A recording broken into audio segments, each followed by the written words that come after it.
Rush Nation. Welcome to the 5 Yard Rush NFL podcast. I'm your host, the Felice Navidad, the Joel Hewitt, and I'm joined today by I knew I'd break somebody with that one immediately.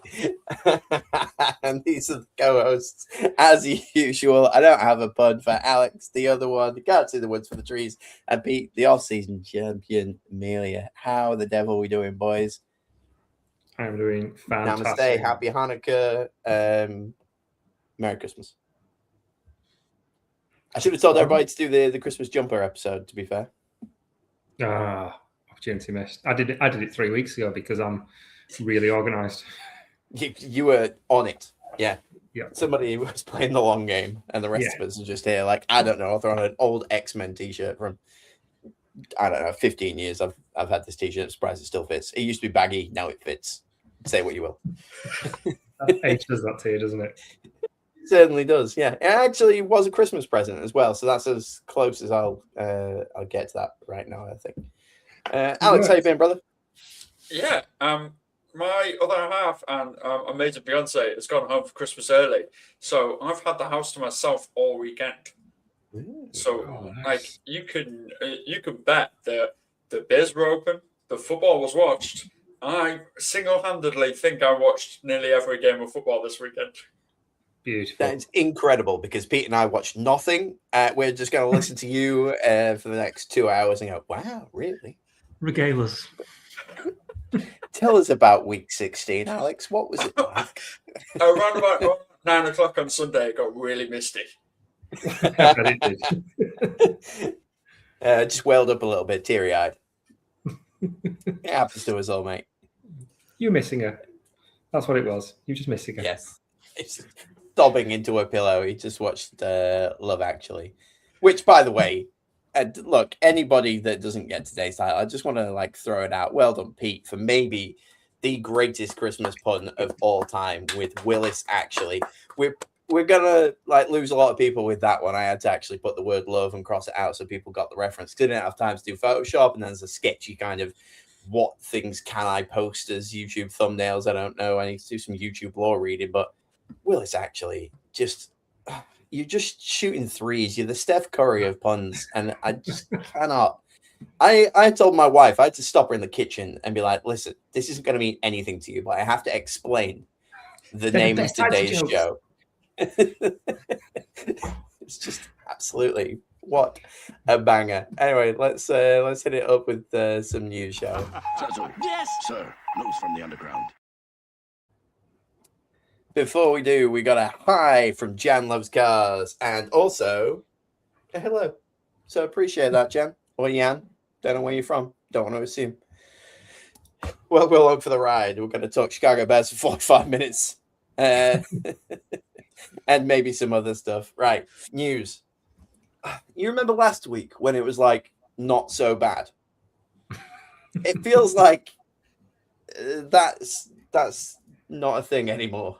Maybe we had 1 week off so that we could talk about other things. But Pete, the Angel of Death. Let's do it.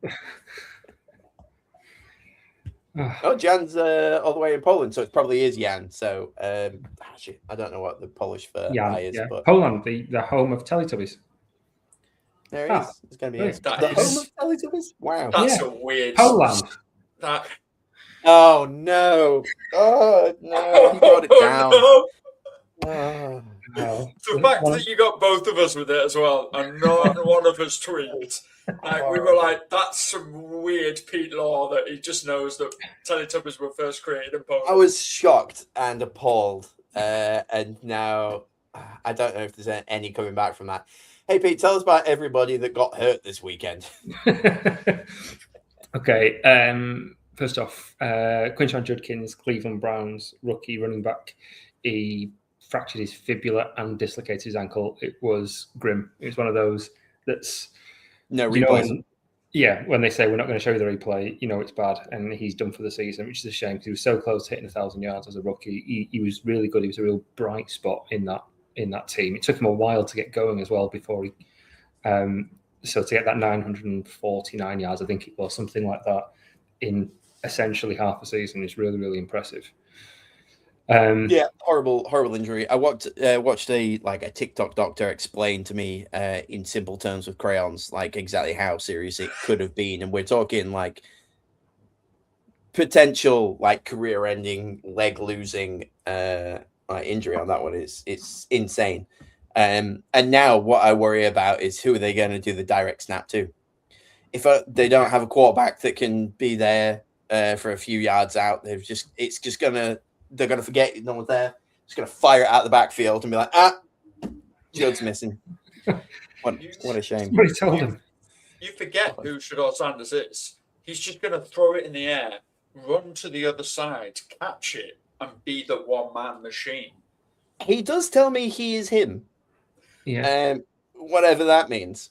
But God bless the Cleveland Browns. They couldn't have. It's just bad luck, isn't it? And I think I missed it, and it's not in the news. Myles Garrett didn't get the sack record either, did he? No. They give him like a half. Yeah. And it was the most sketchy half as well. It was quite clearly narrative driven. QB went down, somebody else touched him when he was down. It was one of those tap on the floor to get the sack. And then like half a second later, Myles Garrett reached over and just like did that on him. And we'll just share that one. It's a half sack. This is where I wish I could share GIFs on this podcast, because all I want to do is take that little old lady from the Simpsons where it's like, can I come too? And then the window just like rolls up. Like that's Myles Garrett. Like, can I also have part of this? God bless him. Yeah, I think they're really keen to. They want him to get it because it's a positive story. Records being broken. NFL loves that. But I don't know why he got the half sack. It was very odd. But he'll get it, I'm sure, in the last couple of games. Against really Aaron Rodgers this week? I'd really like it if they sat Rodgers and it was Mason Rudolph. Yes. That would be the full circle. Just complete beautifulness. And the other crazy thing about it is the offense are really helping him get the sack record as well by being consistently rubbish. By the Browns just been like, we're not going to get the ball moving at all on offense. We can just keep the defense on the field so he's got more chance to get the sack, which I think is really, really nice of his teammates. I thought that was really good of them. Couple of others as well. What's better than one QB with an ACL injury? Two QBs with an ACL injury in Kansas. Currently Missouri. Minshew went out. It was an ACL, wasn't it? Or did that? Yeah. Oh no. That's been disproven. He's had a displaced tibio-plateau fracture, which is there. Basically, it's a very, very bad bone bruise. But he still heads to IR, and it's not his ACL, which is he has a whittle bruise. Really good. But he's been diagnosed whittle bruise. Boo boo. He's on the IR. It's very serious. Boo boo. So who's playing QB now? Chris? I don't know. Similar to what I was saying, just snap it to nobody. That guy. That guy's got 2 rings and he's never played a snap for the Kansas City Chiefs. That guy is going to play QB Christmas Day against the Washington Commanders. Real locker room dude, though. That guy whose name I don't know. They keep him around. That's rough for them. And we'll come on to Christmas in a bit, and let's get through some more of these fun injuries. Garrett Williams, the Arizona Cardinals cornerback, looks like he's torn his Achilles in that loss on Sunday, which is rough. Arizona season over, do we think? Yeah. Arizona, were Arizona not already cooked? Yeah. Oh, it's sarcastic. I apologize. Thank you. Sorry. Scooter emoji. Right. Everybody will get that reference. 2 people that are our friends that are in our group chat that don't listen to our podcast will get that reference. I'm not going to explain it either. It's better that way. On some positive news. The DeForest Buckner is back off the injured reserve list, which is really positive. The Colts need him. If they've got any chance, I think it's going to be. I doubt it at this point, but it's not. It's not completely ruled out. So they need all the help they can get because their defense is not good at all at the minute. They're really banged up and they're not playing well. You've got the Broncos wideout Pat Bryant. He came out of hospital. He had a concussion, but he's out of hospital. So hopefully that's not going to be too bad. I've not seen anything of the latest on that. If any of you guys have had any updated news? Okay. No, nothing. He's been reviewed this week, and they will most likely sit him this week because they've got. That's actually one position where they are kind of strong is their wide receivers. So they can afford to sit him, but he will be needed next week when they play the Chargers. Right. Okay. And another concussion injury is a really big one, particularly for anybody in their fantasy league final. Is Henderson, the Pats running back, got a concussion. But mad stats. I don't know if you'd mentioned this, Alex, that 11 players got evaluated for concussion in that one game. So, sorry, it was I've rephrased it incorrectly. 11 players were evaluated for being hurt or injured throughout that game. There were 11 players in total throughout the game. Just on the New England Patriots side, that were taken off, evaluated, and then either put back on or sat. Now, roughly around about this point, you've got 50, 51 players that are fully fit. You take that away, that's 40, and that's not it's 10 players left, kind of, that's there. Yeah. You don't have time to reestablish it. It really doesn't. No one really knows how many are there. They are going to sit until probably later on this week, but it's really not good for the Pats. This one there. No, and that could be as well because we talk often about anyone who's going to make a deep playoff run. The reason they do is because they've got backups. They've got depth on their squad. It's fair enough, grinding your way into the playoffs, but if they're going to have, two handful of people that are at least injury prone or on the edge of, and they start to drop them, even though over the next couple of weeks where I believe they're still fighting to win that division. They've clinched, so Buffalo, but it's 12-3 and 11-4 New England Buffalo. So they could lose that out. So you've got to still keep putting the squad out. Just taking a knock that could hurt you. So then what do? You just say, look, play for the wild card, sit who we can. We are in the playoffs. I believe in the bad juju of anybody who gets a bye week in the playoffs is cold and often get knocked out. Yeah. It just seems to go that way. I would rather, if I'm just the guy that gets to choose, if I'm the New England Patriots, be like, sit everybody, we're in the playoffs, we'll take a wild card game, we'll continue to keep the momentum going, not take an extra week off. Although they could do the week off to get healthy. So then what do? You also have home field advantage as well if you win that first one. You've got home field throughout the playoffs if you get that one seed. Yeah, the bye. Yeah. Jags are getting that one seed, mate. It would not surprise me. It really would. It's going to be the most Jaguars thing you've ever seen.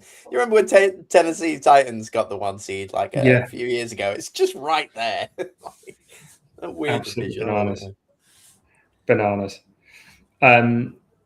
Looks like Jordan Love, he went out with a concussion on Sunday and he was limited, but he looks like he's going to be practicing today. So hopefully he might be able to play this week. So it's not so bad. It looked bad when that hit went down.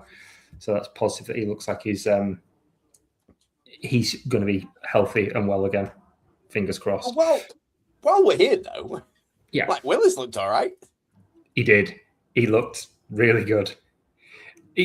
And it's interesting because he did, and we'll probably get into it a little bit more later. But did he look good because the Bears weren't planning for a running quarterback, and a rushing quarterback is a completely different game plan? And he used his legs when they made really good coverage, he just used his legs and it was a nightmare. Or is it that he's actually just good and now he's got a coach that believes him, he's got good coaching and time to learn under LaFleur? Is he actually developing? Because it'd be interesting to see if he gets somebody tries to snap him up for a potential job.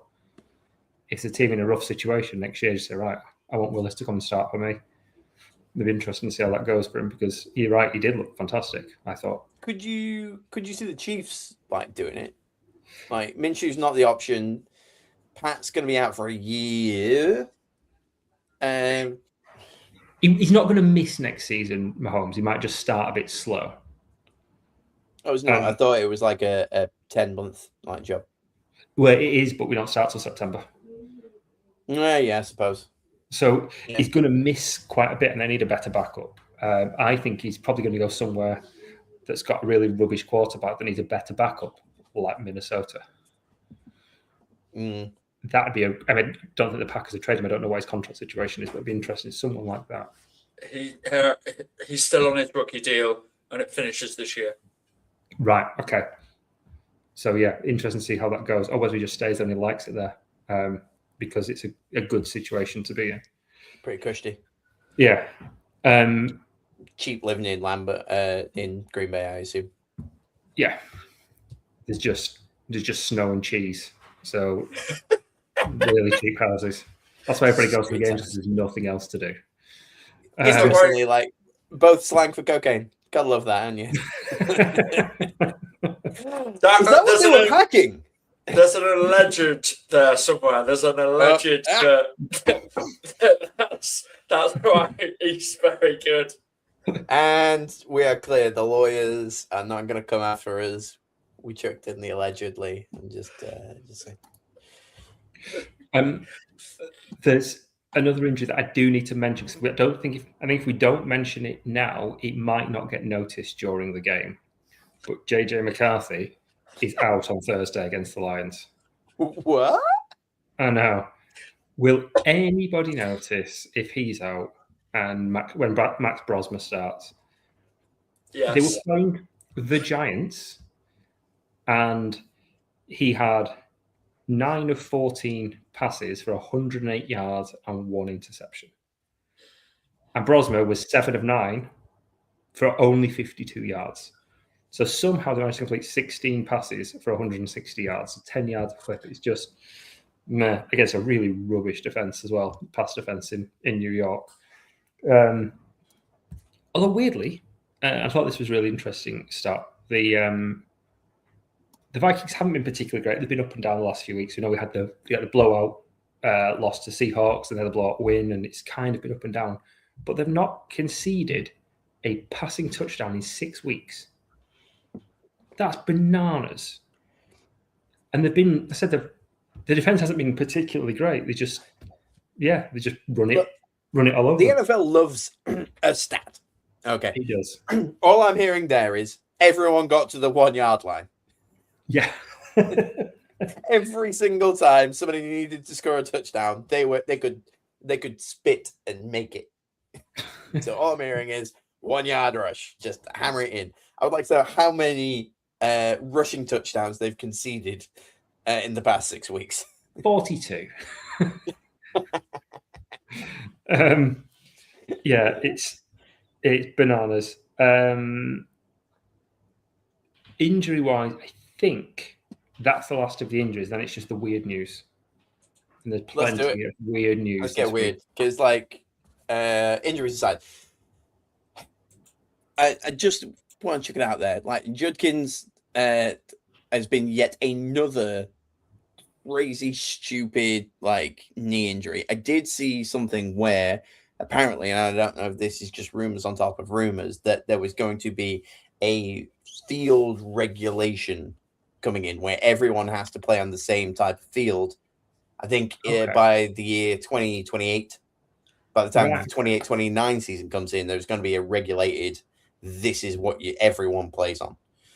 I don't. I didn't actually see the Judkin thing. I don't know if it's got anything to do with that. But knowing the amount of knee injuries that we've had, especially in like Washington and everything, people like ankles going the wrong way, knees going the wrong way. I could name a handful of players where it's happened to, but it just occurred to me then that it's not part of the news segment. I don't know if it's a complete myth, but apparently regulating the fields might help, as long as they pick the right one. If everyone has to play on Washington's choice, then we're in for trouble. There's just a draft, and it changes every year. One of them is just with those big squares of foam that you get at play dance. Everyone you get the number one pick, and you get to choose what everyone plays on. So, you're like, right, let's do it. We're built for sand. All of our players have really wide feet, so we're going for snow so that we can walk on it better than everybody else. What's the space? Yeah, no, it's right. It is from 2028. There you go. There's an approved. It's not the same. It's an approved library: natural gas, synthetic turf, or hybrid fields. You have to pick one of the ones that are. You just get like a Argos catalog and just go. I love this one. I like the green. At least we're closer. And then it'll be similar to the F1 with tires. Like, everyone will eventually get to be just doing the same thing. But you can also have a slight advantage because you go, right, well, we know that in our division, everyone else has chosen this type of field, so we'll choose something else, and then we'll play for this. I kind of like that in a way, instead of everyone having the same one. So, yeah, pretty cool. Yeah, me too. And different climates as well. You're not going to be able to maintain necessarily a turf at Lambeau that you could in Miami. That's a good point. Yeah, you could penalize some teams by forcing them into, the frozen tundra. If it was on like a 4G, just absolute pandemonium, just bloody knees everywhere, like people's in tears. It'd be grim. It'd be just rough, wouldn't it? Right, go on, get some weird news then, Pete. DK Metcalf, that's one of the big ones. Just so weird. So bizarre. So, for the show that don't know, it looked like he grabbed up, maybe punched a Lions fan in the crowd. So with this, he didn't get fined or suspended at the time. I think it has come since, but there's a lot that's come out.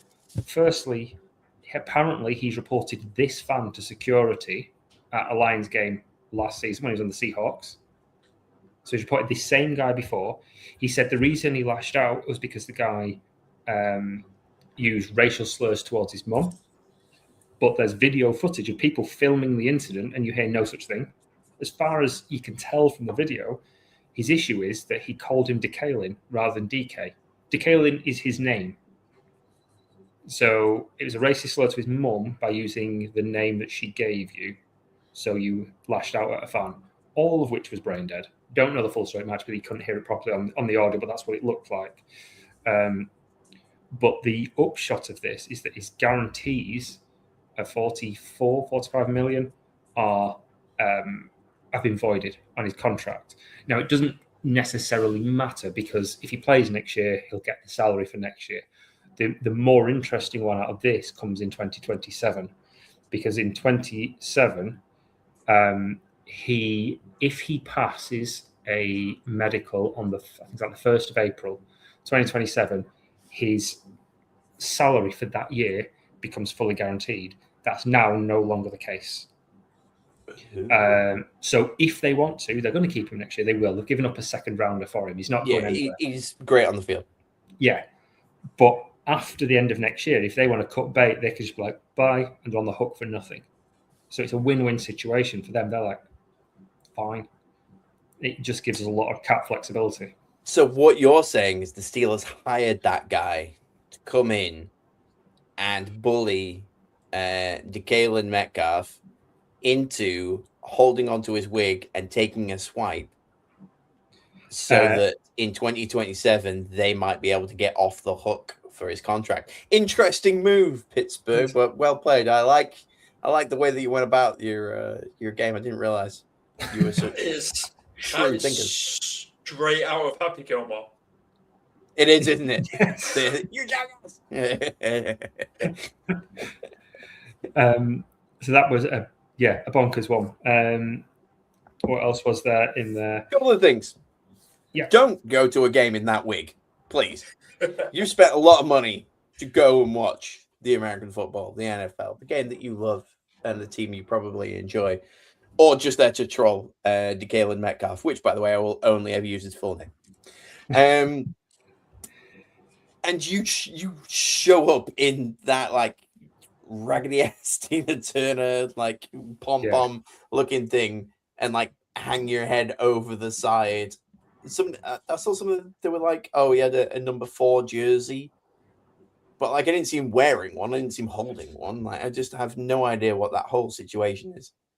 Well, didn't he ask him to sign it? Wasn't that the thing? He was asking him to sign a jersey. Weird way to sign it. That's all I'm saying. Yeah, I signed it with your blood. Sign this. What have gone? Anyway, I was wondering as well, because we've got to do a wrestling reference at least once on this podcast. Is this going to be the NFL's version of the green shirt guy? If those of you who don't know, there's the guy in the crowd that always wears a green shirt ringside at wrestling, and the rumors for decades have been that CM Punk or somebody accidentally punched him in the face, and then the WWE were like, "Oh, please don't sue us. We'll give you front row forever." That's kind of been debunked over time. But are we going to see this guy in the wig at every single primetime NFL game? They're just going to be like, "Tickets are yours. You do you. You are absolutely always welcome to wherever you want to go." I hope so. With the DK Metcalf jersey every single week. Yes, you've got to wear that every time, just as a reminder.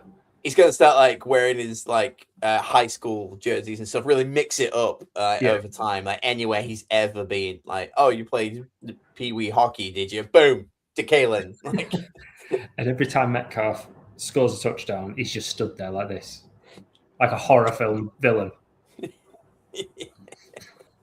Whittling for some reason. Like holding a knife is sinister, but whittling just for some reason seems a little bit more. Or eating an apple. Plausible deniability. You've also got we talk about stadiums and kind of environments. Chiefs are moving, aren't they? They are. They're moving. They're packing up and they are moving, much like I did in York once, 25 minutes down the road. And yeah, that's so the Kansas City Chiefs will now be in Kansas. There will be the Kansas City Chiefs. Yes, so they did the thing, and now they, like, when you have to explain something. Oh, we're the Kansas City Chiefs. Oh, you're playing Kansas? No. Well, great news. Now they don't have to do that anymore. They're just like, we are the Kansas City Chiefs. It's like, what's his name? Rob McKennelly. Nobody could pronounce his name, so it's just Rob Mack from Not Only Son. Yeah, Always Son, Not Only Son. So the Kansas City Chiefs can just say, yeah, we're from there. What I did see is one guy on TikTok say, if you're the Missouri like athletics commander in chief or whatever, and it's your job to have like sort out sports for Missouri in general, you've really dropped the ball recently because you've lost the St. Louis Rams, and now the Missouri Chiefs. What a weird thing to lose 2 NFL teams in 10 years. Is he a booster for the local college team? He's like, if we get rid of them, we'll get more seats for the local college team. What's the Missouri college team? Anyone? Ole Miss? No one knows. It's working. That's it. It's their only option. I'm going to say Roosters, and that might just because you said booster and my brain just rhymed it. Yeah, I haven't got a clue. But the Missouri Tech Roosters. It's the Missouri Tigers. Oh, that's boring. Oh, is it Miz? Like Old Miz? That's what I said. Old Miz. I assume it is. No. It's the Missouri Tigers. They play in the Southeastern Conference of the football ball. So are they like black and yellow? Yeah. Yeah. No, I know all Mississippi. I know nothing. Yeah. Well, I heard you wrong. I was thinking Missouri Tigers, but that's because I like video games guy that went to college there and stuff, so I know about the team. But then you said Ole Miss, and I was like, oh, is it? Anyway, tangents aside, yeah. So the other thing on that move was they went real Trump and said we're going to build a stadium and make them pay for it, which was the what they wanted to do. And the people of Missouri said no, you're not going to tax us. So then the people of Kansas went tax us, and so they went, all right, we're going to move across. But the interesting thing about the sales tax within there is, and this is probably why people hated Star Wars Episode 1, because I'm going to get into sales tax. The sales tax apparently only applied to anything within the stadium. So everything else throughout your entire state was exactly the same. But if you went and bought a jersey from Arrowhead, the sales tax from there would go to, well, not Arrowhead, but from whatever the new stadium would be called, would go to pay for the stadium. And that's what that sales tax would do, instead of it going to the rest of the state. I don't see a problem in that. It's football fans paying for a football stadium. Yeah. And the people obviously didn't understand that, or the people of Missouri, but the people of Kansas went, okay, moving down the road. Easy though, that in it. You just got to get a couple of vans and just keep going back and forth. Like stick a couch in one. You just get a couple of your mates, buy a case of Budweiser. It's an easy move. It's not like book a flight. It's just Max and Paddy doing the getting all the benches across. Absolutely. They could, if they wanted to, have a human chain of people doing the whole stretch, just passing TVs and things to each other, just all the way through. That'd be get beautiful. it done in a day. Half a day. Absolutely beautiful. I guess unrelated news to that as well. Chicago, there's this talk about their stadium as well. There's a battle with the stadiums going on forever with, are we going to go by the river? I want to go to Arlington Heights, but it's costing so much money that they're now potentially talking about looking in Indiana. The Indiana Bears sounds awesome.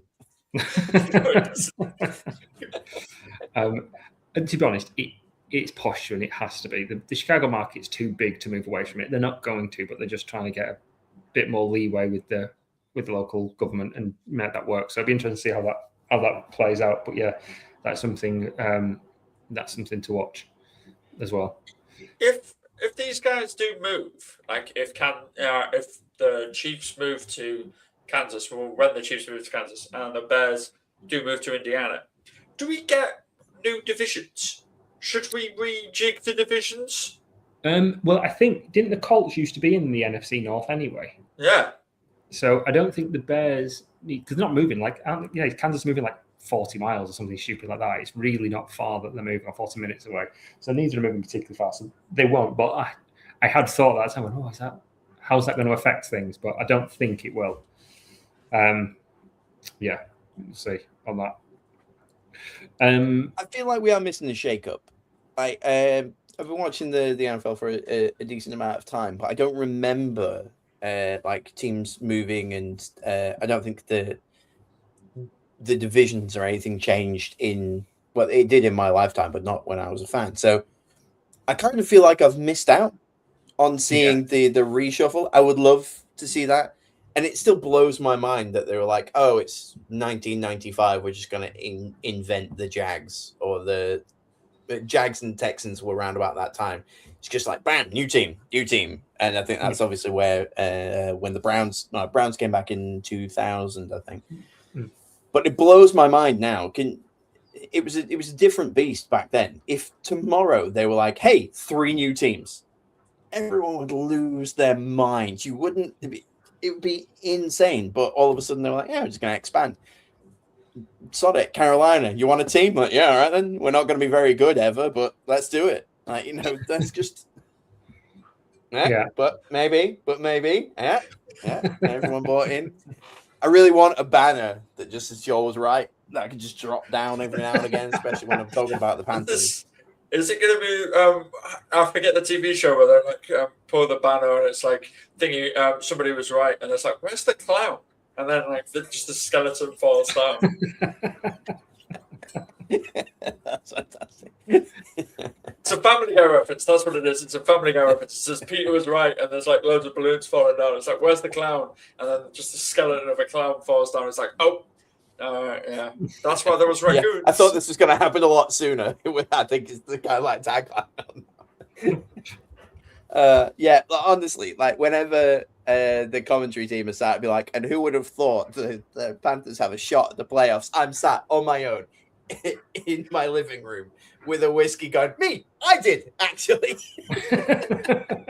To no one. The dog is just bemused. Wife's asleep on the settee. It's just me going, me. I've got headphones in. She doesn't even know what I'm replying to. I'm like, actually, Troy Aikman, I think you're fine.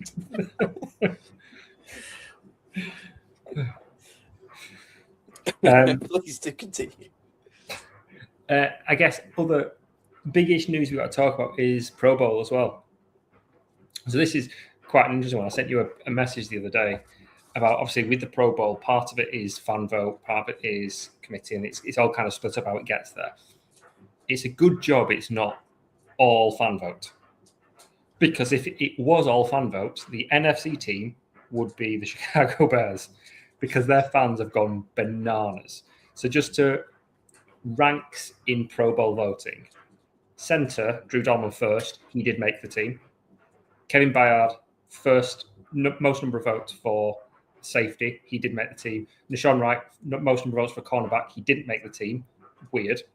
Bizarre one.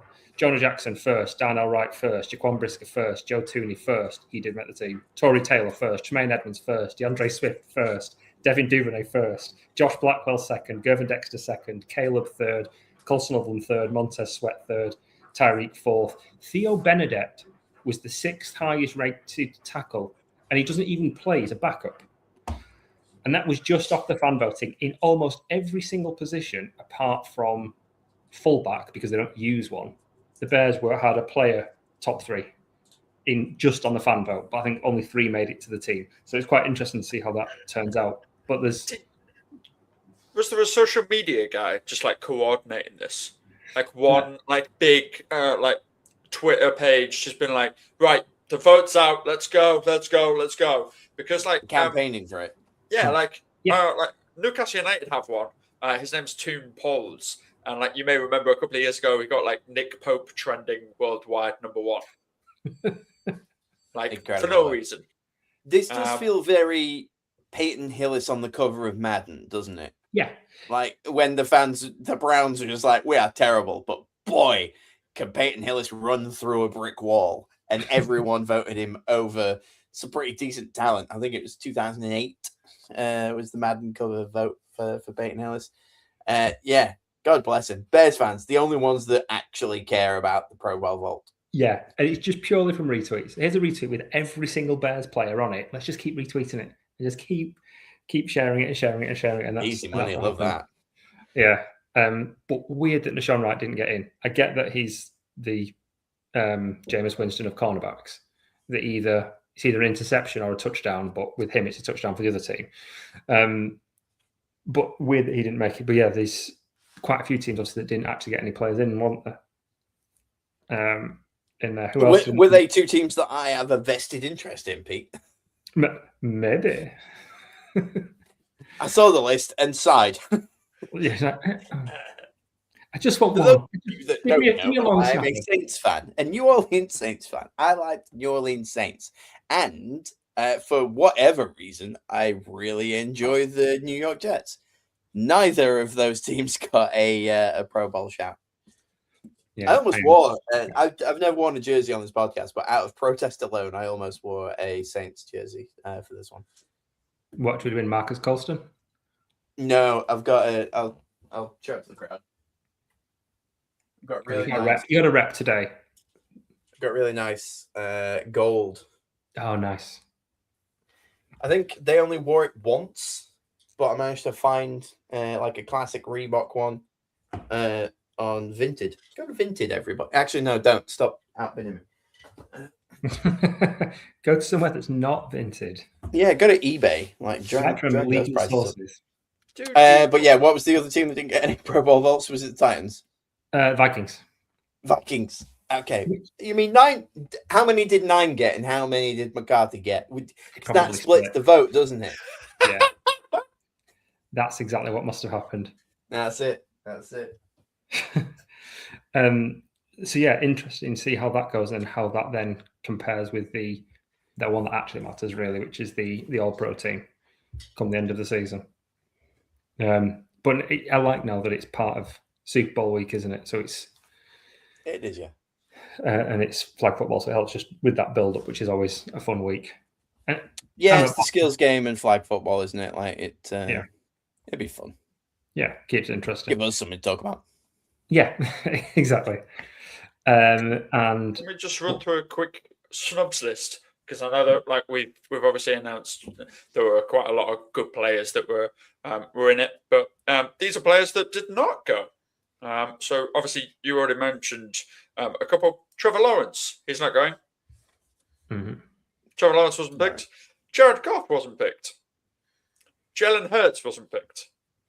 Derrick Henry, Josh Jacobs, Derek Brown for the Panthers, Nashawn Wright, Jordan Brooks, Cameron Hayward, Will Reichard, and DJ Turner are all players that will not be in the Pro Bowl this year, and are all honestly, superstars. I wouldn't have voted for any of them, especially the quarterbacks. Like when you started talking about it, and I was thinking, like, I like Jared Goff, but he's not like blowing the doors off.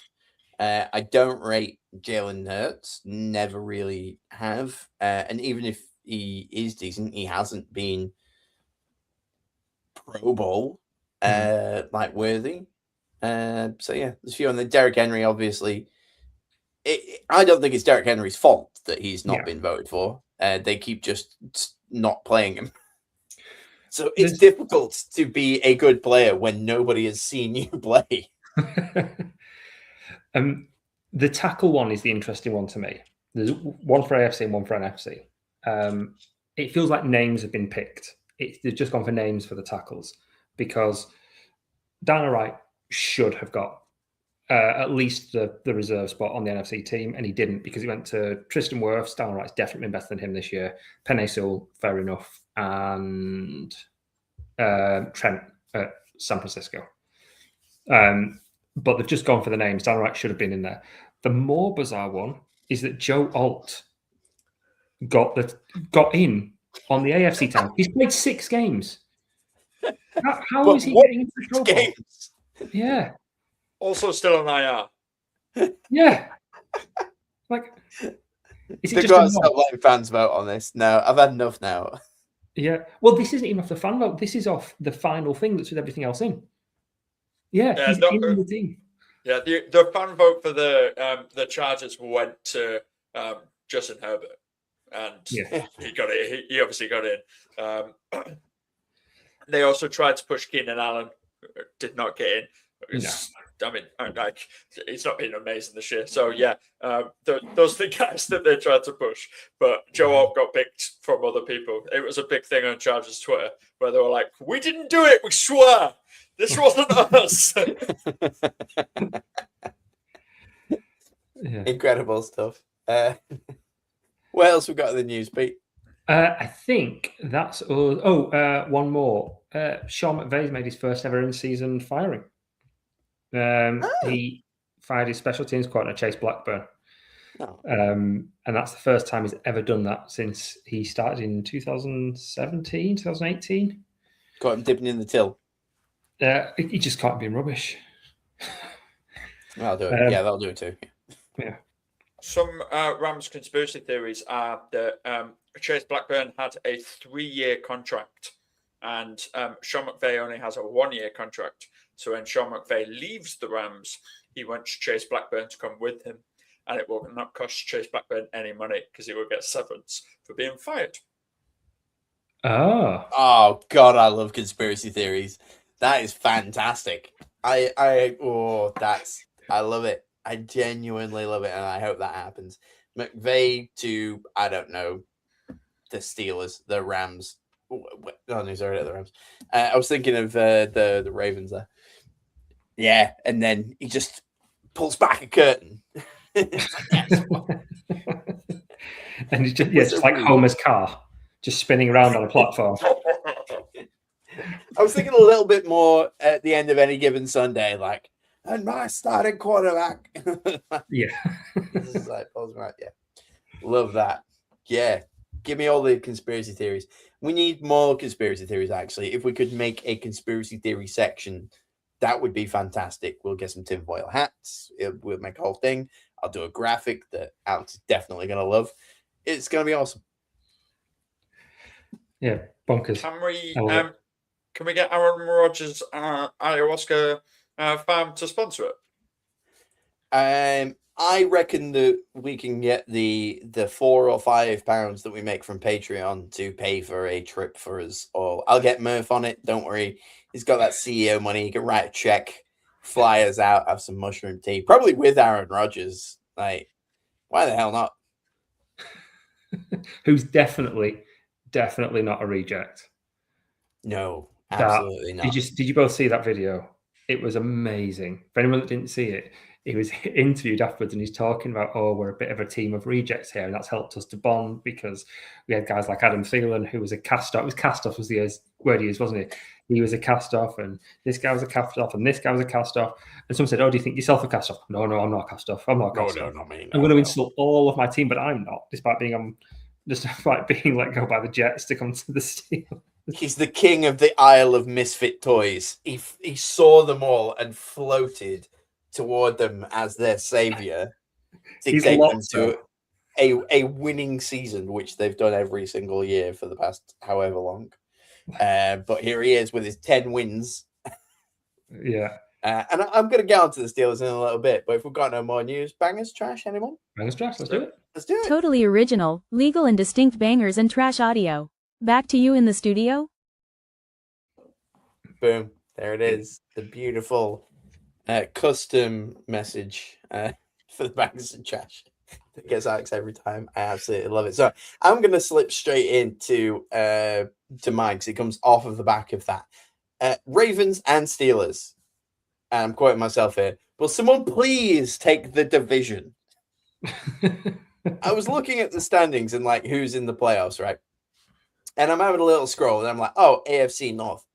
2 teams have been eliminated, both the orange ones. But Pittsburgh and Baltimore both have a shot, but neither have clinched.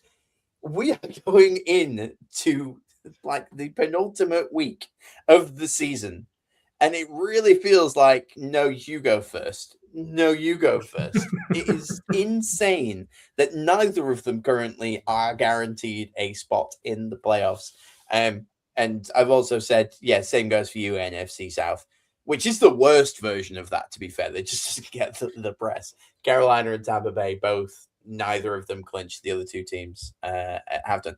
Every other division, the team that is currently topping that division is at least guaranteed a playoff spot, which some say, well, this makes it real exciting. Not to me. Like, I don't care if either the mid Ravens or the mid Steelers make the playoffs. I would just like to know now. Yeah. We need to know who's going out in wildcard weekend. Yeah. So we can plan our diaries accordingly. Yeah. Who's going to just absolutely get blown away by the Patriots? Yeah. In New England. Yeah, it's the Ravens are such a weird team as well because they showed signs of life, didn't they? They look, there might be something, and then they just completely collapsed in the fourth quarter, and they keep doing it. They keep collapsing. Now I know Lamar went out, and it looks like he's day to day, so he might be there this weekend. So It should be okay. But yeah, also prayers for anybody, by the way, starting Lamar Jackson to get into your fancy playoffs. Yeah. I started him in a couple of leagues. Oh boy, I thought Josh Allen was bad this week. Well, he cost me a cash league, which was very, very frustrating. Josh Allen, thanks for that. But Lamar Jackson's cost me all season because you keep going, but he'll probably be healthier this week. He'll turn it around. He's Lamar Jackson, and then you find you've got to start. That's the problem. Yeah. And then I dropped him 1 week and he put up nearly 30 points. I put him back in, then he just turned back into a pumpkin. I'm like, come on, dude. But yeah, neither of them are Sick good Cinderella teams. reference, by the way, for anybody who wasn't listening to the show that we weren't recording. Pete and I both went to the Panto today to see Cinderella. 2 different Pantos. Yeah, how weird. And for anybody that's American or Polish that's watching this and doesn't know what a panto is, that's an experience. Anybody who doesn't know what a panto is, go watch the Keith Sutherland movie about pantos and watch Rebel Wilson do the absolute worst Yorkshire accent you've seen in your entire life. It is so bad. It might be the worst accent ever filmed on camera. She had 4 days to prepare, and for whatever reason, she's a lead in that movie. It is so incredibly bad. The only thing that makes that movie not a Hallmark movie is A, it's meant to be English. B, it features 2 people that are A-list celebrities. And C, it's on Netflix. All of which now should be a mark of a Hallmark movie. That movie is awful. It is arguably the worst movie I've seen this year. It was all filmed in Knaresborough as well, Pete. It's supposed to be some like random place, but like you can see the arches of the viaduct and all of that stuff. That's real. That's local bald knowledge for. Yeah, just down the road. I can go like that guy that takes photographs of film sets and just overlays the Polaroid. And just holds it up and be like, that's where Rebel Wilson said something about grey there. Yeah, fantastic. Yeah, just absolutely, just trash, absolute trash. Rebel Wilson's right in there. I forgot how I ended up getting onto that. I have absolutely no idea. But you said about Lamar Jackson turning into a pumpkin. There we go. We're back. Back on track. And and it has to be said that Steelers, they didn't want to win it against the Lions. They battered the Lions. It looks really, really comfortable. And then they just went, nah. Do you know what I love most about NFL games? I love that they only last 56 minutes. NFL games lasting 56 minutes is perfect. It means I can get home and spend some time with the wife and kids. What do you mean 60 minutes? Oh, nuts.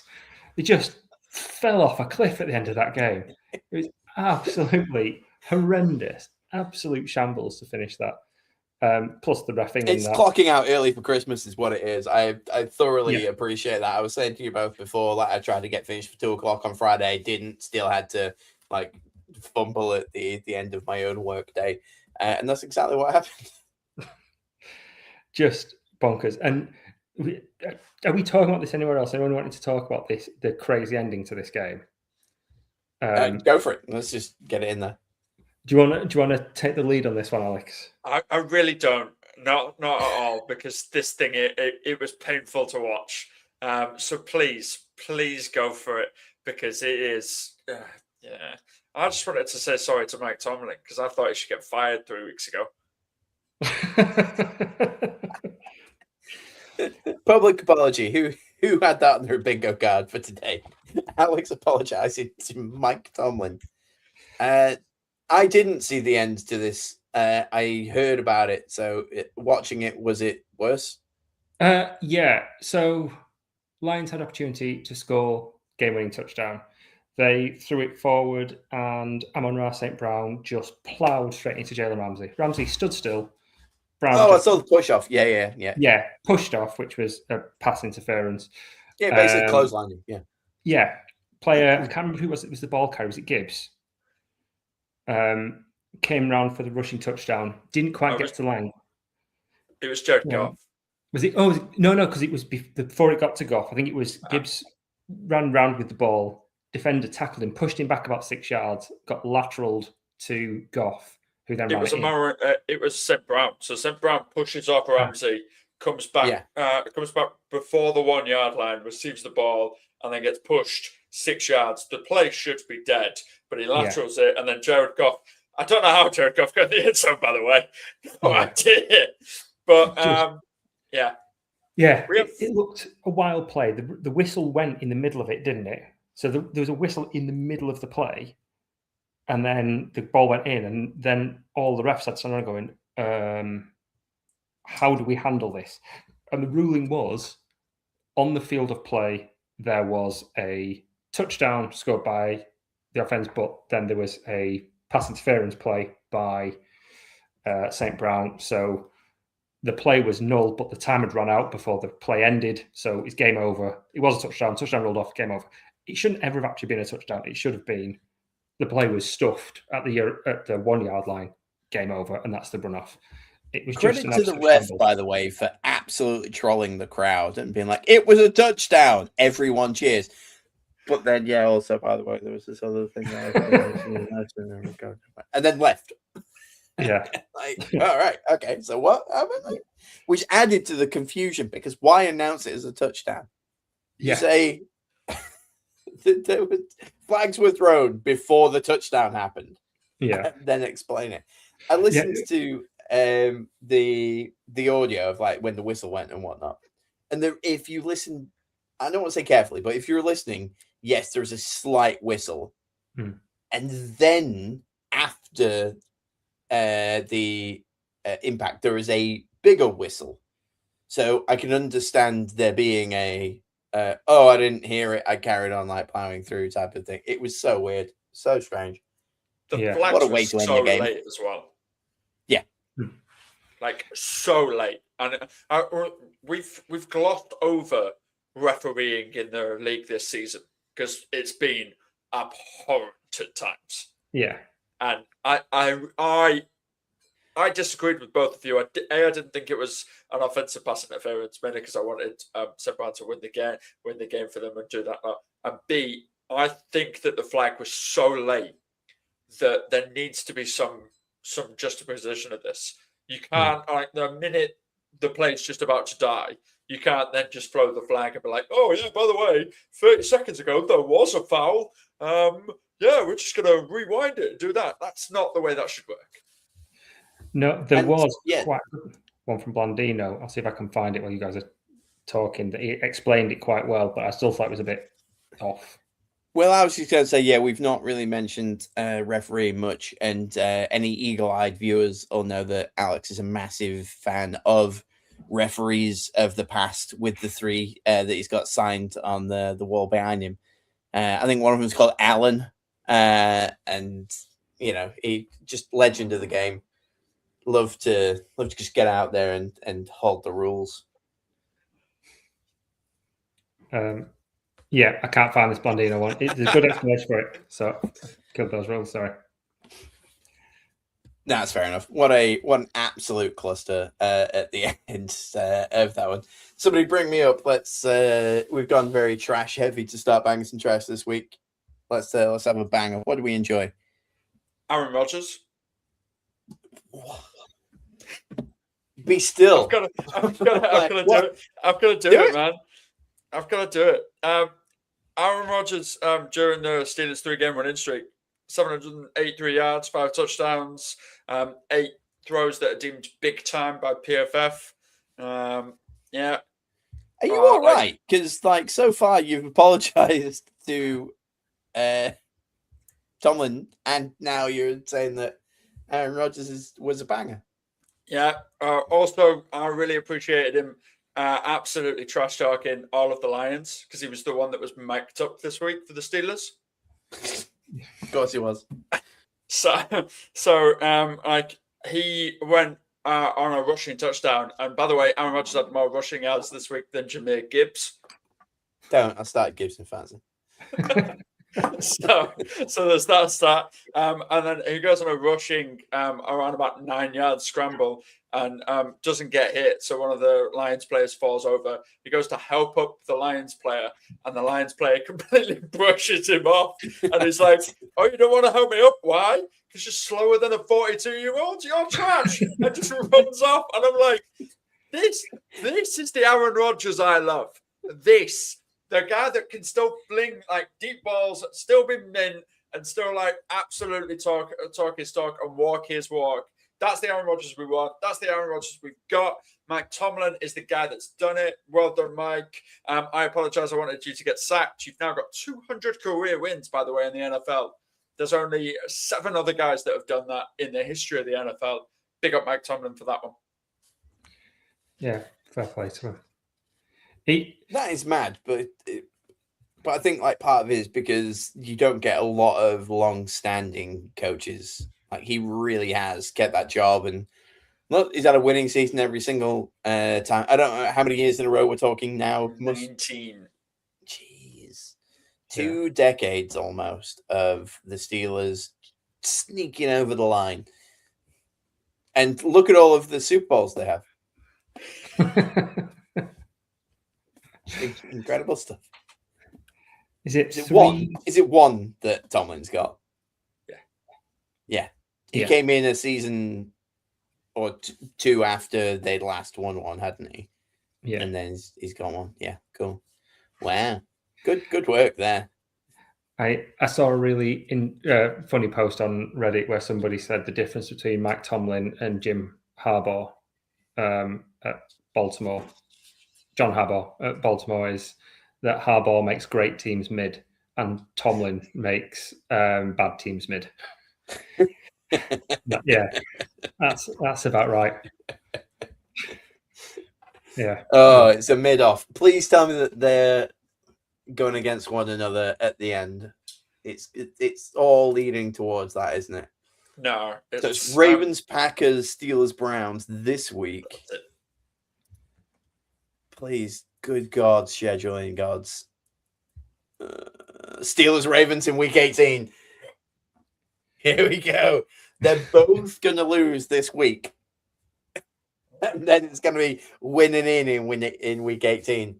That is phenomenal. Yeah, that would be... Steelers lose, Ravens win. That would be fine as well. Yeah. Looking forward to it, actually. It should be a good game because we need it to be a good game. The fans deserve it after what they've put up for being the most disappointing winning record teams. Bananas. Yeah. You've got to be happy though, Pete. Aaron Rodgers did his little brothers a favor and put the Bears guaranteed into the playoffs. No.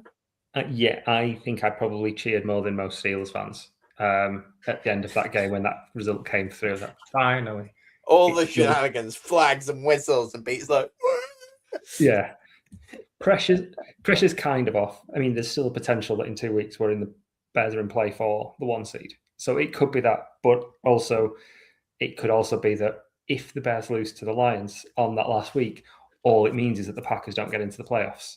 There is still a possibility that that's there. It's like, that could be good. That's massively insane. I can't believe would that. Oh my God, that is the biggest just middle finger mic drop that the Bears could do this season. Is intentionally lose that game so that the Packers don't get in the playoffs. Just bench everyone and be like, "We're in the playoffs. We've got it." Yeah. We just got to rest. That's all. It's nothing about you guys. Who's your backup QB? Is it still Mitch Trubisky? No, he's at the Bills. It's Tyson Bagent. Tyson Bagent. His dad's the. Put the words out of my mouth, Alex. He's got Tyson and Case Keenum as well. But do you remember the guy on Hard Knocks? His dad is the arm wrestling champion. I don't know. I keep doing this. Oh yeah. This guy. Yeah. I know. Yeah.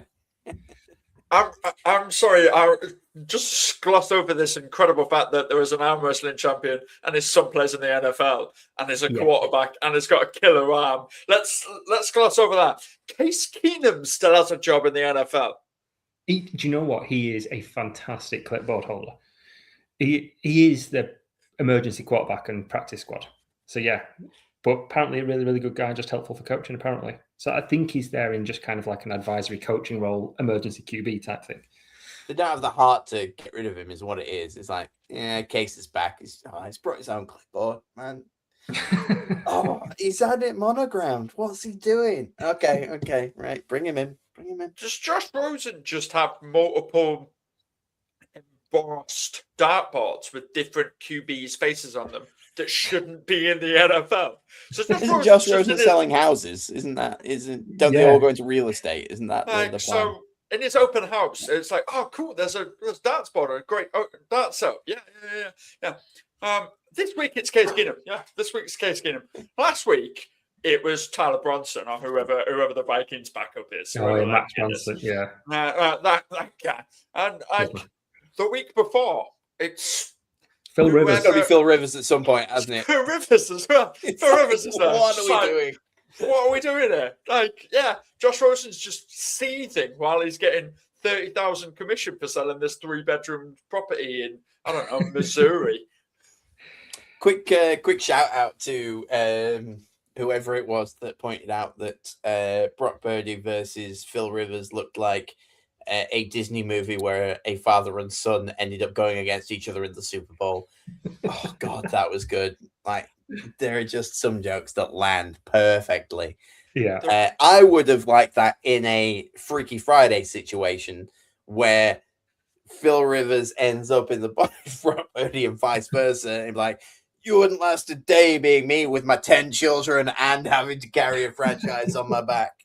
It's like, screw you, old man. I'm a 49er. Everyone I know is probably injured. You know, that kind of wonderful.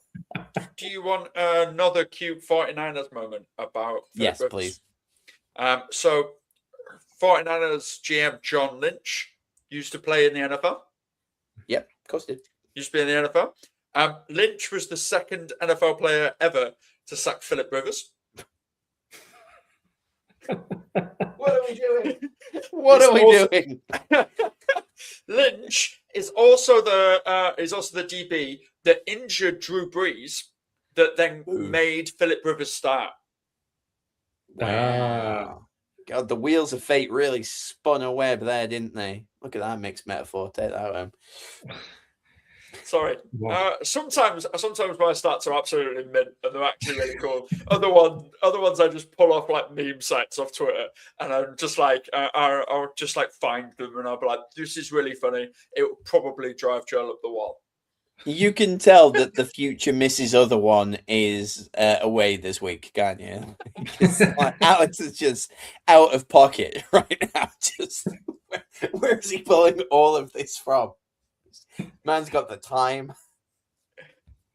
Man does not have the time next week though when the family's back. So like, oh, I'm not allowed to watch. You had a weekend off.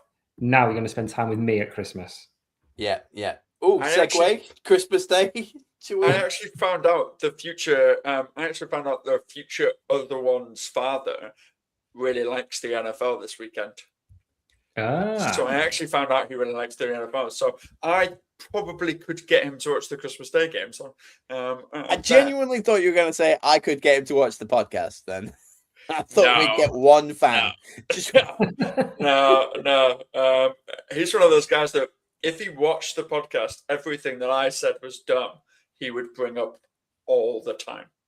This is the Christmas dinner fight that I'm here for, Alex. I'm just saying, it's like, hey, your mate's take on Phil Rivers, I think it's really unfair, actually. I know you apologize to Aaron Rodgers, but I went back a few weeks, and all you've done is, I think he's got some good ideas. All I've seen is you just talking, right? You're just talking. Where's your actual doing anything? Like, what are you doing? Where's this going? Clip this out. Get it to the father-in-law. Let's do it. Merry Christmas. Absolutely. Feliz Navidad. Yeah, there we go. Just because he'll never see this. His name is also Keith. So it fits. Of course it is. Of course it is. It was in my head. He was a Keith that I was playing. That's the role that I envisioned for him. So what up, Keith? Welcome. If ever Alex is busy, just join us and tell us your hot takes. It'd be fantastic. I'm going to slip into a banger that both me and Peter put down, and I assume Alex would if we had both. Anyway, Thursday night football. Good God. Or Friday morning football for us over here that don't do any work on a Friday. Good God. I just can't. I want to watch it again. I want to watch it now. Like, it was so good. I just can't believe it. And I like both the teams anyway. I feel like color combination wise, like they're just a pleasure to watch on the eyeballs. And then it was also a good game. God damn. I don't have any stats, facts, and figures. I just want to say good damn a bunch. it had everything. It was just Puka Nakua. He made some questionable decisions off the field last week. But he was very, very good on the field this week. It just that touchdown pass where Stafford sold the defenders with his eyes, and he's looking off to the side and just goes, just side pass it through to Puka was just absolutely beautiful. You had monster runs from Kenneth Walker in there as well. You had defensive plays. You had big passes. You had 2-point conversions. You had everything in this game. The absolute works. It was absolutely captivating from start to finish. I loved it. Yeah, and incredible stuff. It helps that Stafford and Puka were my starters in one of the things on my bangers list. My winners get dinners dynasty team. So going in to Saturday, because there were games on Saturday as well, to the rest of the week, starting on an 87-point lead. Boy, was that nice from two players. Anyway, Murph. It was against Murph, by the way. I knocked Murph out of Dynasty. Yeah, took him out. Flagship show. Say what you will. He started Joe Burrow, outscored Matt Stafford, didn't he? Yeah. He started somebody else that outscored. Basically, it really ended up coming to the wire, but I walked in with like my entire chest, like, I don't need to look at my fantasy team this weekend. I already have 87 points. Anyway, I just scraped it and beat him by 10. I should not have started the Seahawks defense to go with my Matt Stafford. But I didn't want to drop them because I wanted to start them this week in the final. Okay. So there we go. You don't want to count two. But yeah, go. It's going to be really, really difficult for anyone to top that game this, at least regular season wise, for me. And I saw a stat in all of the years of Thursday night football. That's the first time ever that two teams have had 11 wins each going into it. So wow. Two very good teams playing on a Thursday night. It got real prime time, real quick, divisional. Just beautiful cinema. That should be the Super Bowl. I don't care. Find a way. Yeah, it felt very NFC Championship game, didn't it? And it'd be an all-time great as well if it had been. And I mean, it's an all-time great anyway. It was just a phenomenal game. I absolutely adored watching it. Kenneth Walker just looked obscene. I know I mentioned it a second ago, but some of those runs that he did, just storming through. And again, on top of all of that, you had the Rams up by 16 points in the fourth quarter. 2 minutes later, it's a tie. And then you had that bananas, most ridiculous 2-point conversion to tie it up, where passed it backwards, pass tipped, everyone thought the play's dead. So nobody's playing, and Charbonnet just picks the ball up just to pass it to the ref. Oh, you got a touchdown. What? Just absolutely bonkers. Absolutely bonkers. It felt like a bit of a record scratch. I bet you're wondering how I got here. I just picked up like, oh? It's just a ref stood next to him being like, fair enough. Well played. There was this sword in a stone. Do you know what to do with it? It was just absolutely. And then I'm just having a look now. I didn't realize the ramifications of this weekend. The Rams are third in the NFC West. Yeah. What? And somehow the Niners are above them. Yeah. And they're going to be playing away from home through the playoffs. Because, probably. I don't think it matters. No. The Rams are one of them teams I trust wherever they go because nobody shows up. Like LA games are not home games. It's tourists and traveling fans. So the Rams, we said earlier, like they left Missouri, the original team to do it, like Kansas, been there, done that. God, I called it earlier in the season. 3 of the teams from the NFC West were going to make it. Fine. I was wrong about the Seahawks. I had the Cardinals going in, but clinched is the Seahawks, the 49ers, and the Rams, who are on 12, 11, 11 wins. And going into the final 2 weeks, that could all be shuffled up in whatever order. But no matter what, the NFC is the most fun side of the playoffs this year, without doubt. Because if you've already got the Rams and Seahawks in there, which bangers. I like the 49ers. I know there's a lot of hate going for them at the moment. There's going to be either Carolina or Tampa. Just bangers. Whatever happens, Chicago are in, and either Green Bay or Detroit could also make it as well. Great teams to look at. And then, boo, the Eagles. That's it. The Super Bowl winners are the only uninteresting team, in my opinion, in the NFC. Yeah. What a time to be alive. What a time to start a podcast. What a great season that we really chose here. We just next good luck 2026 us. We'll have dialed in the format, but there is no way you can come off the back of this. We're really going to hit that sophomore slump, aren't we? Our rookie season is right there. Yeah. And what I think is going to be quite fun on this as well is you've got 3 teams there in that NFC West. All of them could finish as the 1 seed. All of them could finish as the 7 seed. It's bananas. How many of those teams could finish 1st or 7th? They can. The Bears can. Maybe the Packers. I don't know if they can get to 1 seed with the 2 games left. I think they can because they've got the. Oh, they're on 9, aren't they? They're not on 10. Yeah. So they can't get it. They've got the tie, which means they can't. Yeah. So you've got 4 teams that could get 1st or 7th. It's just absolutely bananas.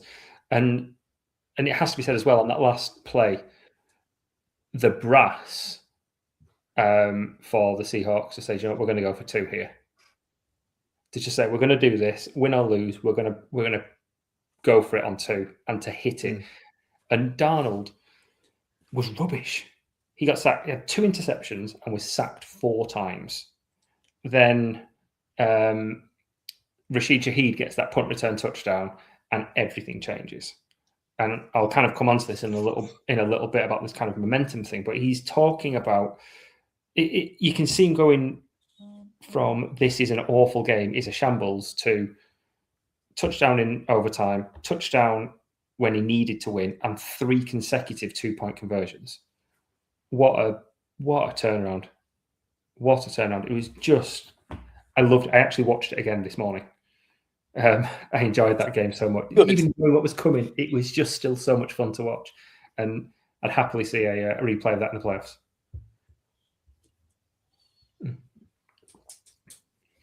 We've glazed a lot. Alex, bring it down. You got any trash? What do you not like? Give us some boos. Thumbs down. Can I drag the Patriots record, please? Interesting take, please. So the Patriots are 12-3. Tied for the best record this. Yeah, boo, 12-3. Got it. Yeah, I'm right there with you, buddy. And the Giants are 2-13. They're tied for the worst record. Mm-hmm. The Patriots have only beaten 2 teams above 500 this year. The Giants have also beaten 2 teams over 500 this year. Going into the season, we knew this, that the Patriots had the strength of season and were touted as one to look out for to make the playoffs. So understandably, seeing them now and going, oh, they're the number 1 seed, what the hell is going on? And forgetting that preseason, everyone said, oh, they've got an incredibly good schedule. That's going to be part of the thing that goes into it.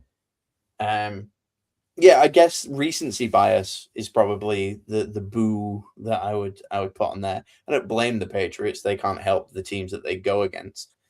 But the Giants have had apparently every opportunity to play some real bad teams and still only get a couple of wins. I think I might have said it last week or I dreamt it. I don't know, but I'm going to segue this slightly to the Giants. I don't see them missing anything on their team and getting a reasonable or, either a really great stud with the first pick or cashing that out and getting a bunch of like pretty great depth. They could be dangerous in a division where everyone's kind of up for the taking. They're one step away from being whatever the division is with the Steelers. Yeah. But I don't have a problem with the Pats record per se. I like Drake May and his real wholesome wife.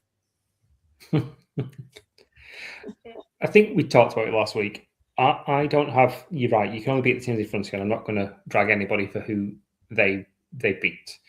They should have beat the Bills last week. And the 2 games they've got left are home to the Jets and then away to the Dolphins. They're winning out, and they should have had the 1 seed locked up. It should be an absolute piece of cake. The fact that they haven't is a shame. But Drake May's a stud. They've got a fantastic head coach. I just don't want them to be this good this soon, as we've said before. I would really like? I would like them to maybe win a single playoff game and then get knocked out and be like, next year, buddy.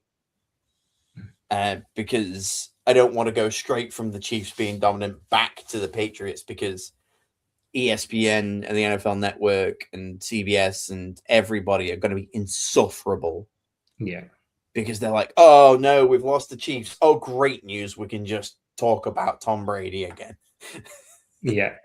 Do you know what I would really like, though? I'd really like them to go to the AFC Championship game or the NFC Championship game, whichever one it is, and get battered. And then Possible.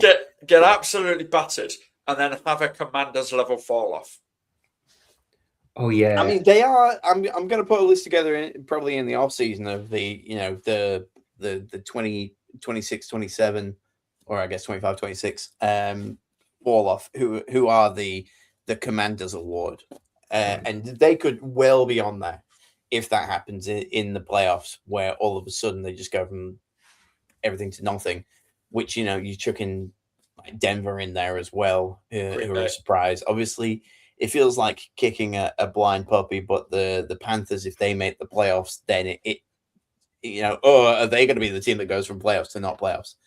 So there'll be a few of those, but yeah, I could see it. I would just like, they're in the playoffs regardless, and even if they went up to it, even if you're looking at every single other team in the AFC that has made the playoffs or will make the playoffs, I just think New England could beat them. They've got a shot against Buffalo. They've got a shot against the Jags. They've got a shot against Denver. I think the Chargers are probably the toughest out of the ones that I'm listing right now. Houston could be an absolute problem. I don't worry about Pittsburgh, Baltimore. So the chances of New England getting knocked out are pretty slim. It's Jags, Texans, Buffalo. They're the 3 that have got the shot. Denver, Chargers. No, I can see New England just doing it like. Yeah, I think the way it's looking, Pats and Denver are going to miss each other until the championship game. Because of seeding, they're not going to get there until that championship game. I think. I know what you're going to say, but that's what I'm thinking. Go on, Alex. Who's not making it? No, I'm just saying. But that's only if Denver get their 1 seed. Well, if Denver get the 2 seed, they're still going to miss each other, aren't they? Because that's how the seeding works. Yeah, 1 and 2 would be on the opposite ends. Yeah. Would they be the 2nd seed if they win the division? No. What? Sorry. Well, their win-loss is better than anybody else, yeah. Currently. If Denver do not win out the rest of this season because they've got a difficult game this week and then they've got the Chargers finally, right? Yeah. If the Chargers win out this season and Denver do not, the Chargers will win the division and Denver will. Yeah, they'll have 13 wins. They'll be over. There'll be 1 win over Denver. So then, Denver slip down to ninth. 5th seed. They would slip to the 5th seed. So then, Yeah. if that happened and the Patriots win out, which we think the Patriots are going to, the Patriots would then get 1 seed. So would they see them if they were in the 5th seed? Yeah, the 1 and Potentially. well, it'd be 1 and 6, wouldn't it? 2 and Yeah. 5. I guess maybe, Yeah. second meet. So, But it'd still be potentially. pretty tough. I'm grasping at straws, but like I'm saying maybe because I don't think they're winning the division. Yeah. Oh, I'm liking that. I'm liking that. Some The Broncos, by the way, not the Patriots. The Patriots are definitely winning their division. I really wish I could cue up the episode where Alex jumped off of the Chargers. I don't believe it existed. It did not exist. Funny, there wasn't an episode 12 for whatever reason. Given everybody, Pete, who did you hop off and hop on that episode? I just want to wonder if do you remember? I can't remember off the top of my head, if I'm completely honest. See, it didn't exist. Didn't exist. I remember I hopped onto the Jags. I can't remember who I hopped off. And I was justified because the Jags again, that number 1 seed. Did we all just have a weird mypothic dream where we were somehow connected? This is the Gas Leak episode from season from Community. Is that where we're at right now? Go on, Pete. Give us a banger. Keep us up. Right. Is it that time of the week? Oh, yeah. Yes. Yeah. That's fine. Alex and I Yes, have yes. got things to do, correspondence. So there's a couple of things. We talked about momentum earlier on. I'm bearing with you. There he is. There you go. Yeah. We talked about momentum earlier on and how it changes. And momentum is a real thing. So I think we need to, and how much it matters. And we said earlier on in the season about the Bears keep winning close games. They keep winning these games, and psychologically, it will have an impact, both positively for them and negatively for their opponents. And now, the most fourth quarter comebacks for any QB under 25, tied with Peyton Manning. But in this game, the Packers were the better team. They were. Love went out. It wasn't a dirty hit. It was a foul. Fine. It was not a dirty hit. I'm not buying that at all. Love ducked. It was aiming at shoulder. It was pad leveled with his shoulder. Love ducked to hit him. It was an awful hit. I didn't like to see it. But it didn't really change the game because, as we said earlier on, Malik Willis came in and was great. He was really, really good. He ran the ball well. He passed the ball well. He was accurate. The team didn't seem to change. Romeo Doubs had a great game. Scored a touchdown to go ahead, was really good. Then fumbled the onside kick. And then from there, the Packers just lost their mind. Absolutely lost it. And the Bears just trampled all over them from there through to the end of the game. 2 of the most ridiculous plays. Jade Walker, who is a bit like the Bears' Tesla, only makes banging catches. You won't have seen him because he's not played for the team since preseason. But if you watch any of the Bears in preseason, because either you're a Bears fan or you're looking for punishment, he made some obscene, like practically horizontal diving toe tap passes at the sideline. A great one down the seam against the Chiefs, another one against the Dolphins. He looks unreal in the preseason, and he was undrafted free agent rookie. He's been on the practice squad, came in because Odunze and Luther Burden were out, made the game-tying touchdown, dropped his cool Juby slide celly, which was nice as well. And that momentum just rolled through, and suddenly everything worked. The Bears were just feeling it, and the Packers were nervous and they were making silly mistakes. And that touchdown pass from Caleb to DJ Moore to win the game, unbelievable. The context of it, it was from his own 45-yard line and 5 yards into the end zone. So it was 60 yards through the air on an absolute dime. DJ Moore caught it while Keyshawn Wright's hands were like this over his head. It was like a face hugger. He couldn't see anything, but all he had to do was that, and the ball was perfectly placed. PFF have a thing where they score passes. So any touchdown pass will give it a 0, a +1, a +2. That was a +2 score. So it adds 2 to Caleb's PFF score for the game. That's the only one of them that's happened this season, and only the 31st that's happened all time. And I was watching the PFF pod. They do like a breakdown of each game, and they're like, "Here's some of the ones that have been +2 in the past." The pass to Santonio Holmes was one, and I can't remember off the top of my head, but they mentioned like 3 or 4 passes. Like, I know that one. You just say it's the Santonio Holmes catch. Like, okay, yeah, I know that one. It's a Rashee Rice catch. The person that's got the most of them all time, I think, is Mahomes with 4, all to Hill? Tyreek. Yeah. Yeah. So it was a phenomenal game, and I heard a lot of people saying, "Oh, this is the best game of the season." It's like, because it was such a big game. Like, it's not even the best game of the week, but obviously for Bears fans, it was huge. It was a really, really big deal. But I thought the Packers prepped well. Is it Halfley, the Packers defensive coordinator? He's definitely getting a head coaching job at the end of this season. He schemed so well. They didn't seem to miss Micah. They played really, really well. They got lots of pressure against a very good offensive line. Offensively, they did really, really well. So, yeah, I thought it was a brilliant game. The Bears' winning mentality won out in the end. And it's just the edits from it because of Caleb Williams when he threw the pass, halfway through the air, just put his hands in his pocket and just turned around and just hit the Cole Palmer. Just was like completely chill. It was brilliant, absolutely brilliant. It's been really nice this last couple of weeks to see DJ Moore coming to life as well, which is really great for him and for Chicago and NFL in general. Yeah. Are we still calling this? Sorry to interrupt you, Joe. Are we still calling this the Cole Palmer Selly, or is it trademarked on it? Something else?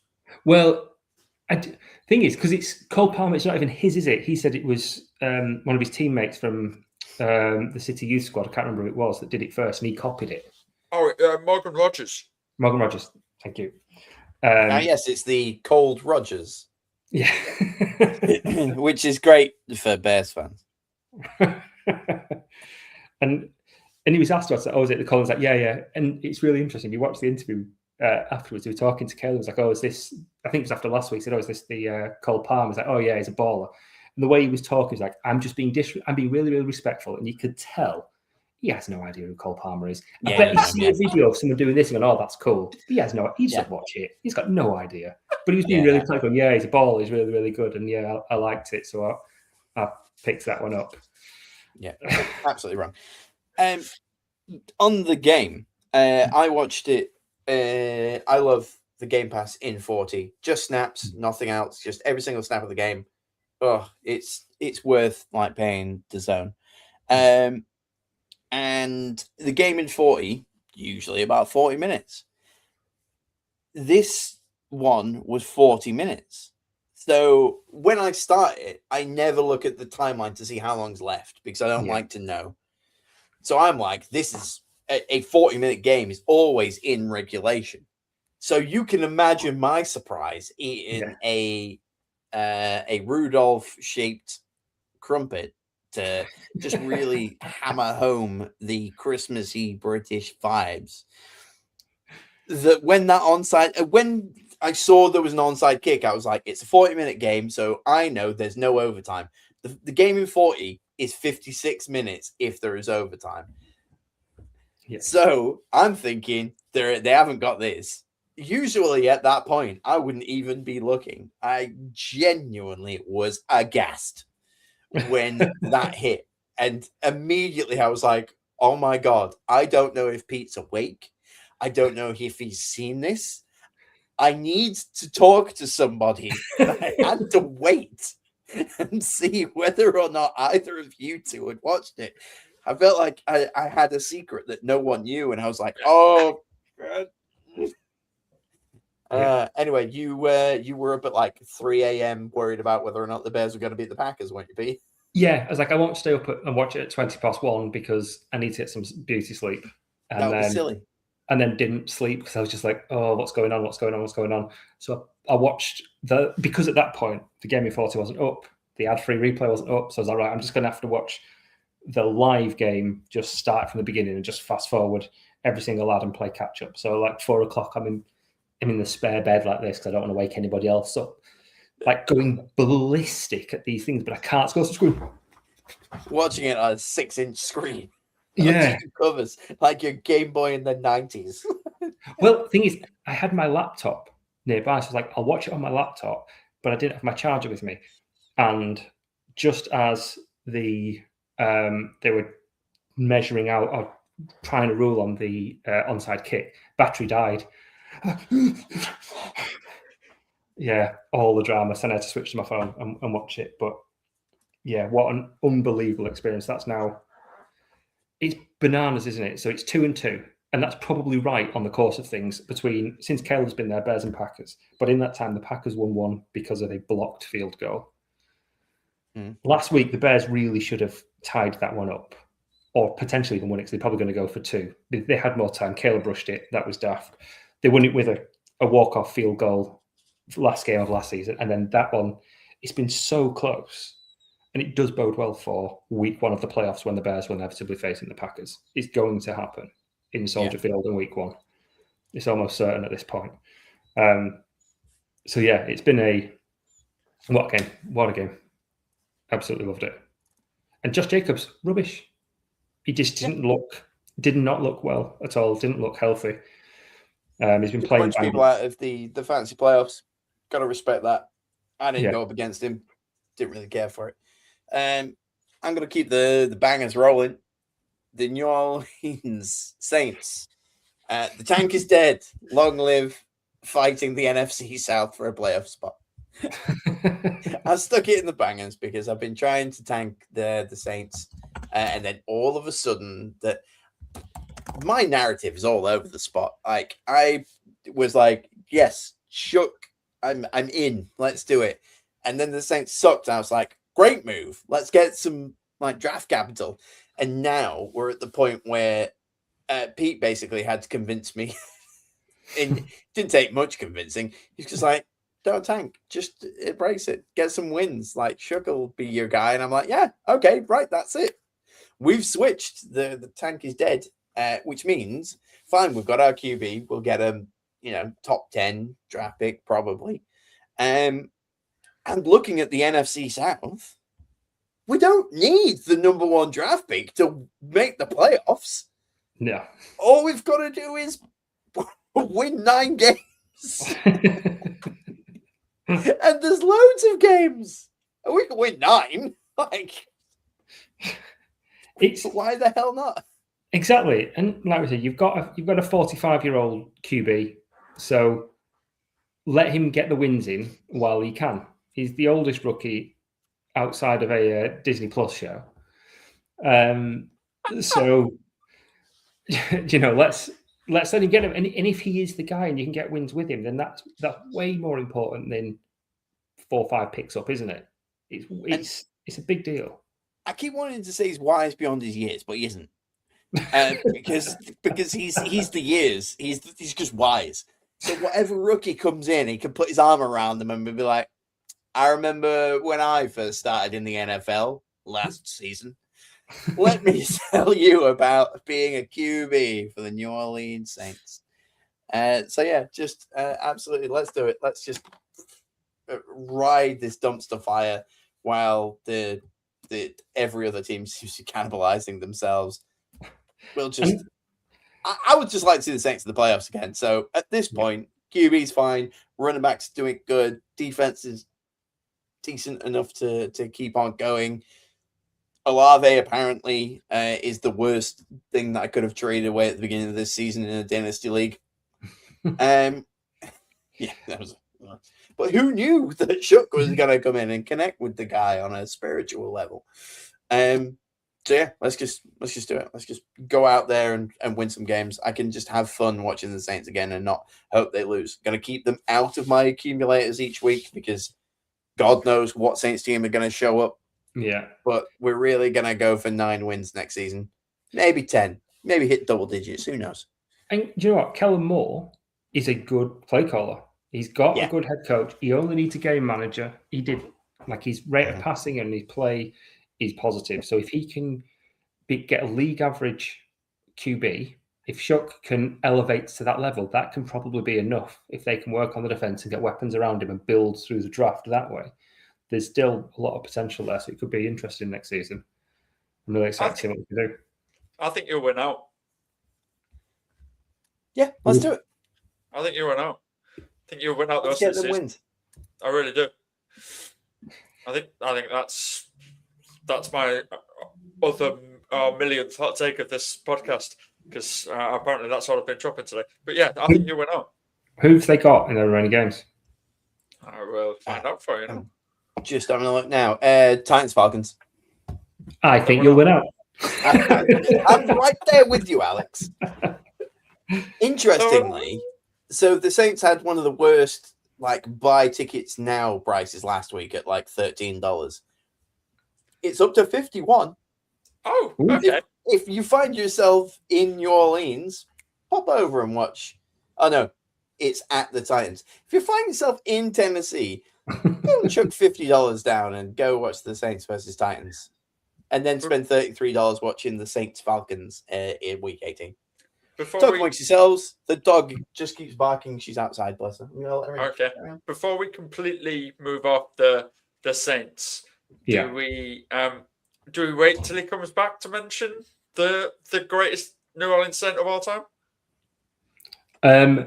No, we can. No, let's wait for Joel to mention that. But I will talk about the. I won't say anything actually. He's the man's back. I could hear you. So yeah, the goat. Even my dog is black and gold.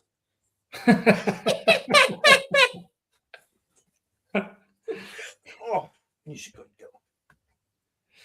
Oh my god! That's right. We've descended. We're on episode 20, and now we've descended to pets. You need guest hosts, don't you?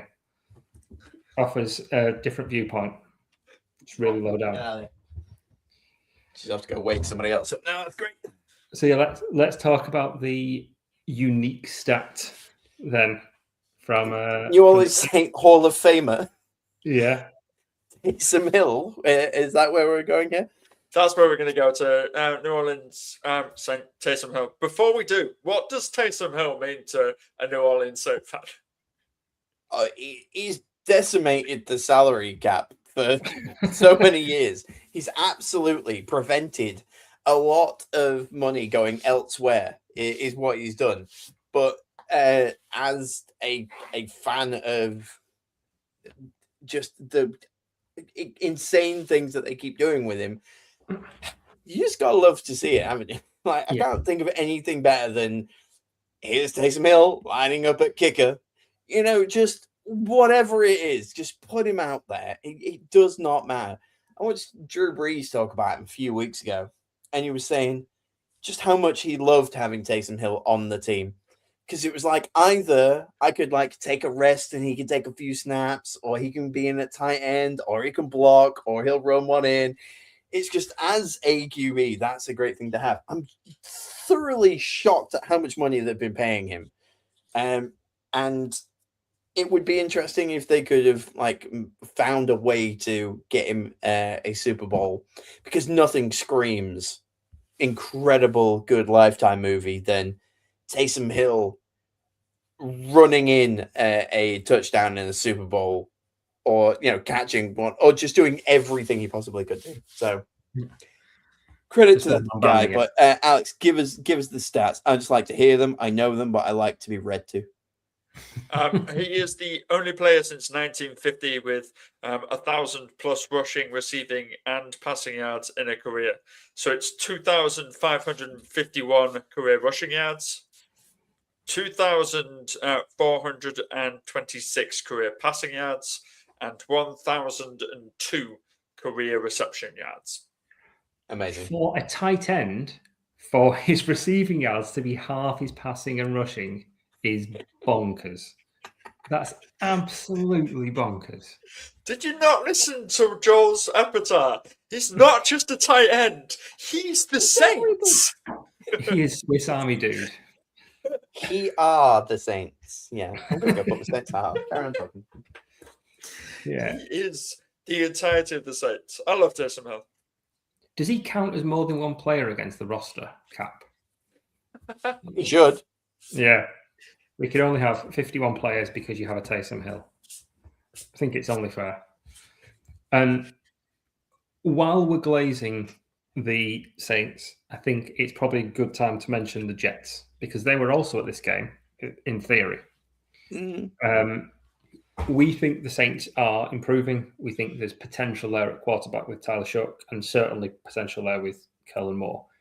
However, lads, it's the Jets.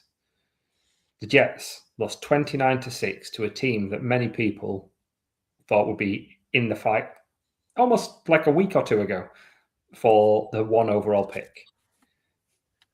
And we talked about this at the time. Like, we know that the Jets roster is decimated. We know this isn't a team that is designed to win now. It was, if Fields works, there are some options. I know Fields didn't work, so they started to trade. They traded Quinnen Williams. Garrett Wilson went on IR. They traded Sauce Gardner. Yeah. So they made some of these trades when they brought players in. So that's fine. But the defense should show signs, and it does not. They are to lose 29 points against a 75-year-old rookie on a bad, decimated team, on a less talented roster, I would say, than the Jets, certainly on paper. I know that's a tough situation to do, but there's nothing that Aaron Glenn has shown at any point, apart from a really cool little dance walk down the sideline. I think that's the only thing he's done all season that's gone, oh, that's good. I think he's one and done. I can't see something that they, as an organisation, are going to hang their hat on and go, do you know what? There's a reason to keep him next year, give him better players and see how it works out, because it's just not. And it's a shame because I don't like to call that for a guy, but it's just been appalling. And they've still not got a single interception, which is wild.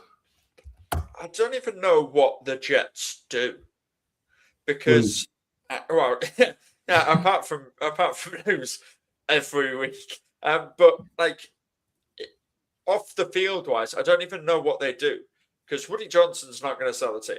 He loves having it for some reason. They might fire their GM, but again, drafting's not been an issue. And they've got so many draft picks drafting every other position bar the most important one has not been an issue because they've got so many draft picks. Breece Hall's a great running back. Garrett Wilson's a great wide receiver. They've drafted some incredible QBs. They're just not on their team anymore. Yeah. Some playoff caliber quarterbacks have made their way to MetLife Stadium, let me tell you. And some of them are in the playoffs this year. Yeah. Yeah. And it's frustrating. I can't imagine how frustrating it would be for a Jets fan. And I say that as a Bears fan that's lived through a lot of awful play. But the Jets is a whole different level. It's a whole different level of incompetence, start to finish. And it's interesting because there aren't a ton of that's the obvious guy to go for in this offseason. There's not a load. Like last year, you had Liam Cohen, you had Ben Johnson, you had Kellen Moore offseason as well for the Saints. You had a few guys that you thought, oh, that's a potential guy that can turn this offense around and start to make it grow. I'm not seeing a ton of them this year, so it'd be interesting to see how that plays out. And it's a rubbish QB class as well. Well, the one guy that's been thrown out there repeatedly is Joe Brady from the Bills. Mm. But why would you leave the Bills for the Jets? Yeah, just if you're going to leave an organisation like that where you're on the cusp of a Super Bowl to like, right, I want to turn this around and then I want to go and try myself at a head coach and prove myself. Don't go to the Jets. No. Don't go to the Jets that doesn't have a quarterback, that has a decimated roster. I know they've got quite a few picks. If you get the first overall pick, then maybe then you go, actually, I like Mendoza. Let's see what we can do. But I think they need the first overall pick to be able to attract anybody because you're not going there for Fields and Tyrod Taylor. It's not happening. Could we see an Eli Manning-based thing this offseason in the draft? I know this is probably an offseason question, but could we see I refuse to get drafted there? From what I've seen of Mendoza, he looks a bit too nice to say that. Yeah. He doesn't look like he's got that kind of gumption. If he thought it and didn't say it out loud, I still think he would write an apology.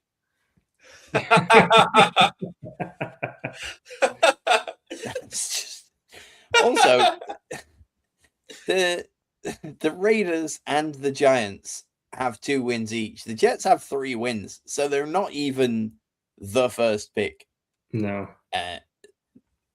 They're gonna fumble themselves, accidentally get a win, and end up, 5th. Like it just. I mean, they're playing the Patriots and Bills, so I don't think they are. I don't think they're getting a win. Oof. But I don't think the others are either. So yeah, I think it's just another year of hell for them. Yeah. Basically, or overpaying for an average quarterback.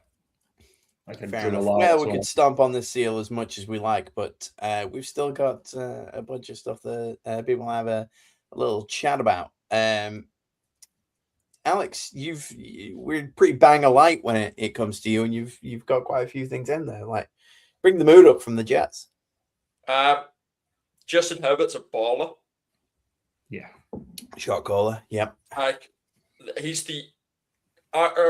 We had a joke earlier that yes, I jumped off the Chargers. I did it. It was there, but I don't think I can ever jump off Justin Herbert, and that sounded awful.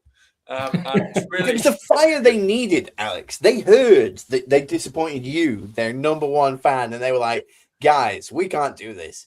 There is a poor boy in England that is just given up hope, and the least we can do is do this for Alex and his reasonably successful podcast.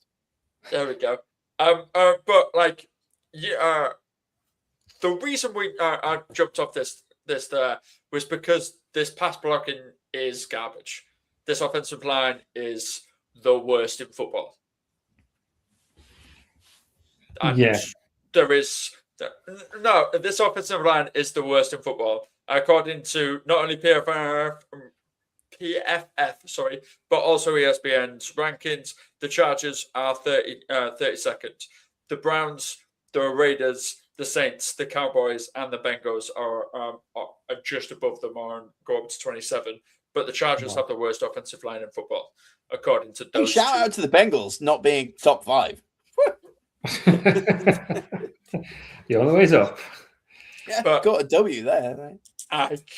He had we haven't mentioned Brock Purdy yet, but spoiler alert: Brock Purdy had 5 touchdowns this week, and was absolutely insane.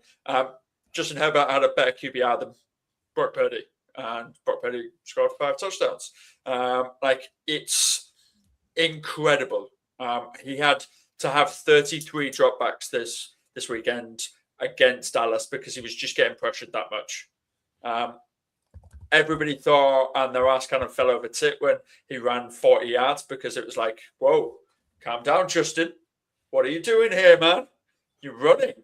There is no one around you. Are you going to get hit? Is this going to injure you with some more? And yes, it did. For three passes, his hand was all inflamed and his elbow was bleeding and everyone kind of panicked. But he completed 9 of 11 passes that should have been sacks. And that was 108 yards and a touchdown. And he was not sacked in any of those. So he is phenomenal and, should have probably won.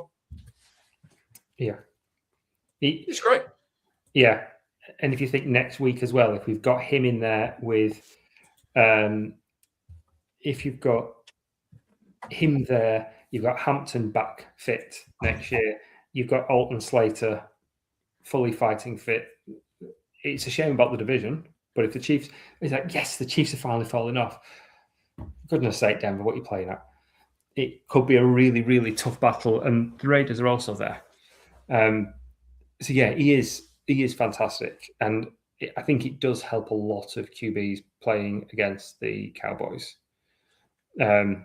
Just in general, it's a really nice way to have a good week. But it is fantastic, and he's playing injured himself as well, which I don't think we can forget that. I don't think he's still fully fit, but it doesn't seem to matter. It doesn't seem to affect him. That throw to Johnson, where Johnson just takes it in the bicep down the power line, and it just runs it in there. It again is another one of them Caleb Williams type throws where it is so picture perfect, and it just looks immense. And then, you forget this game was over. This game was over. What, 5-6 minutes left of the fourth quarter, because there was the interception, the 2 4th down stops from Dallas back to back. Like, the Chargers took the fourth quarter off because they could, because their defense is yet again phenomenal, and they have these defensive weapons that will again be incredible and continue to dominate. And with a head coach that makes you talked about momentum earlier, Pete, the head coach that forces the momentum to be yours the entire time. And that's whether it's defensive scheming, offensive scheming, or even some special teams run plays. You will always try and shift the narrative towards a Chargers-based thing, which is why Joe said they are one of the scariest teams to face in this wildcard playoff. They arguably are, and they will be to anybody, probably. And it doesn't matter where they play, because even when they play at home, it's an away game. Yeah.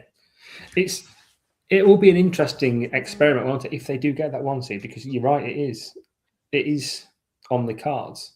So if they get that, and then you've just got the entire AFC running through a neutral stadium, it's like a World Cup, isn't it? It'll be really fascinating.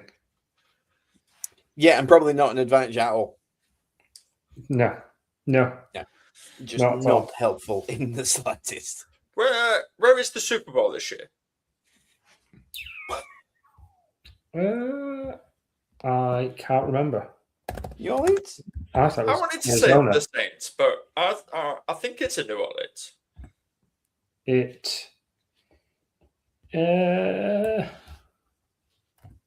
I can't remember. Let me just double check. I'll tell you in 2 secs. No team I follow is making it that far. Therefore, I've not looked at the Super Bowl in a. Hey, I wonder. It's San Francisco. So, Go the Jeans. Yeah, it's not an issue. Again, if they play in that climate all the way through the playoffs and then win out, obviously they have to win out to do it. But they haven't got an easy couple of games to win out to. But if they win out and they're playing in that kind of climate continuously through the playoffs, surely it's a help for the Super Bowl as well. Yeah. There you go. There's the big up for the Chargers Super Bowl. Well, while we're talking about San Francisco, can I have a jump onto the 49ers as well while we're here? Because I think we need, you mentioned it there, Brock's got 5 touchdowns. In the last 2 games, so there's a couple of wild stats here. In the last 2 games, the 49ers have had 0 punts and 80 points. They haven't punted since November, which is bananas. And this is a team, I think part of it helps because defensively they're giving up points. Phil Rivers wasn't the problem, I didn't think, last night. He didn't look bad. But, I mean, part of that is the Niners are so banged up. They're so banged up on defense that they're playing Cleveland Ferrell at defensive end. We've got another backup who was like the defensive end 6 at the start of the season. He was just there as a pass play specialist, no good against the run. They can't get any pressure on defense, but it doesn't matter because their offense is just unstoppable.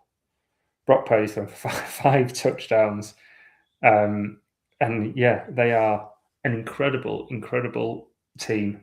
The fact that they're coping with this many injuries, I mean, they always cope with injuries every single year. It's what the 49ers do. And they are 1 game back from the 1 seed in the NFC is unreal. CMC got his 1,000-yard rushing in this game. He ticked over, and he needs 150 yards over the next 2 games to get the 1,000. And I think he'll get it as well. It will be an interesting game this weekend because they're playing the Bears. So up against one of the best, if they can't get pressure from that D-line against one of the best offensive lines, I imagine the Bears will just run to do whatever they can to keep it out of Purdy's hands. Just keep the Niners offense off the field for as long as they possibly can, because I just don't see how else you stop them. Any punts, any 3-and-outs, you'll get crucified by them because they're just that good. And he doesn't even have particularly great weapons. Pearsall's all right. Ayuk's off somewhere else. He's relying on Kendrick Bourne and Kittle.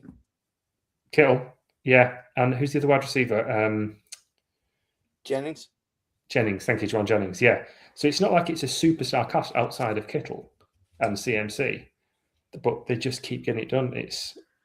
Shanahan really should be the coach of the year, but I think one of the rookie coaches will get it, or one of the new coaches, because obviously Vrabel's got a really strong shout for that. But I think Shanahan should be for what he's overcome. It's unreal, absolutely unreal. Yeah, dark horse. Yeah. It's been 2 hours. I want to pick up a flick.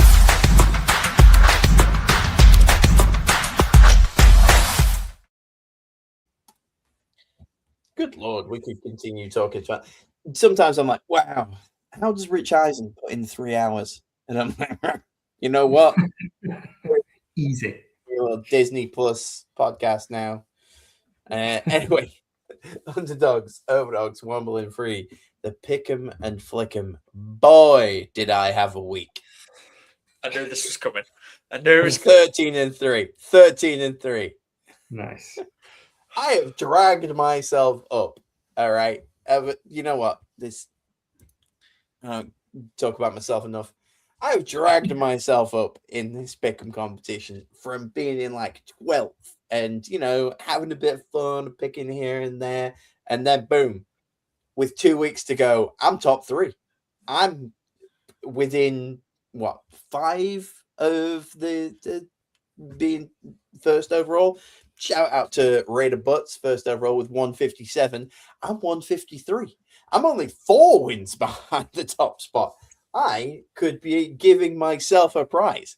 This is going to be great. You're really going to enjoy me photoshopping me, passing me a trophy of some sort or a commemorative plate, maybe some kind of item. I don't know. But yeah, God knows what happened. I just went completely out of pocket and picked so many underdogs that it seemed to pull through this week. I took the Bears to beat Green Bay. I took Carolina to beat Tampa. I took Tennessee to beat Kansas City. And I took New England to beat Baltimore. All 4 of those came up. I only had 5 underdogs and 4 of them hit. So all of a sudden, I just shot. I wasn't even the best this week. Somebody was above me with 14 picks. But yeah, there we go. This week, keeping the I'm in it to win it now. So I've picked every damn favorite you can possibly imagine. Scorched earth. Apart from, I think the Giants are going to beat the Raiders. I don't know why the Raiders are favorite in that. And I've taken Chicago every goddamn week. I don't care if they are facing Superman. I am picking the Bears because they are the mascot and the flagstone of this pick'em run that I've been on. They rarely do me wrong. And look, I think that they're a better team than the Niners right now. I don't understand why they're the underdog on that one. Quick shout out before we get to you two. Mitrix was the only person to say that the Jags were going to beat Denver. The one brave soul this week. Weird pull, but credit to him. That was in my trash for this week. If you look at the box score briefly on the Jags Denver, it's wow, that must have been a great game. Boy, was I bored. I could not wait to watch that.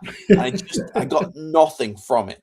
There was a lot of points, but there was a lot of nothing in between. I don't know what happened there. I don't know if I just wasn't paying attention. Welcome to the Broncos. But speaking of the Broncos, every week I've picked against them. And they obviously went on an 11-game winning streak. So there is at least one I've lost every week, and I decided to go with them this week because I hate the Jaguars even more. And then the Jaguar, they decided to screw me one more time, everybody. So yeah, the most Denver thing they could have done was to lose the one time you backed them. Nicely done, Denver Broncos. Absolutely beautiful. I love it. I have to pick them this week because they're playing the Chiefs. Yeah. I can't afford to drop that one. So the morals have now gone out because it's week 17 and I need to try and get more points. But there is literally 8 points between 1st and 9th. Wow. Yeah. Yeah. Look, tight, man.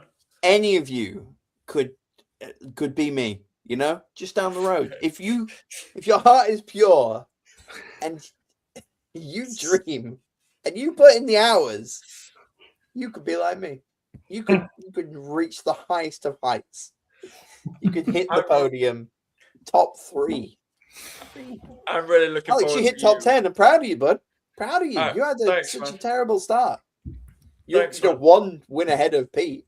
I am. I've been ahead of Pete since week 10. Yeah. Nobody's referencing this. They're like, oh yeah, remember when you were bottom week 2 and now you're 10th? Well done, man. I'm really looking forward to you just dropping a 9-game stinker this week. And me and Pete coming on here with our reasonable 11-12 wins. And all right, yeah, great week for us, boy. Look at this, eh? I'm playing this clip next week when I'm top of the board. I'm going to show up next week wearing a crown. I just won't show up. I'll probably put the camera on just to a blank room for the entire pod. And at that point, I won't need either of you. I will just talk about my generational run of Pick'em for gold 2 hours plus. Yeah. Oh, yeah, that's the stuff. Yeah. What we got? Anyone got any underdogs they like this week? It felt really favorite heavy when I was going through the week. Do you want to go first, Alex? Maybe the Giants. Yeah, I've gone Giants as well. Yeah. And the Bears.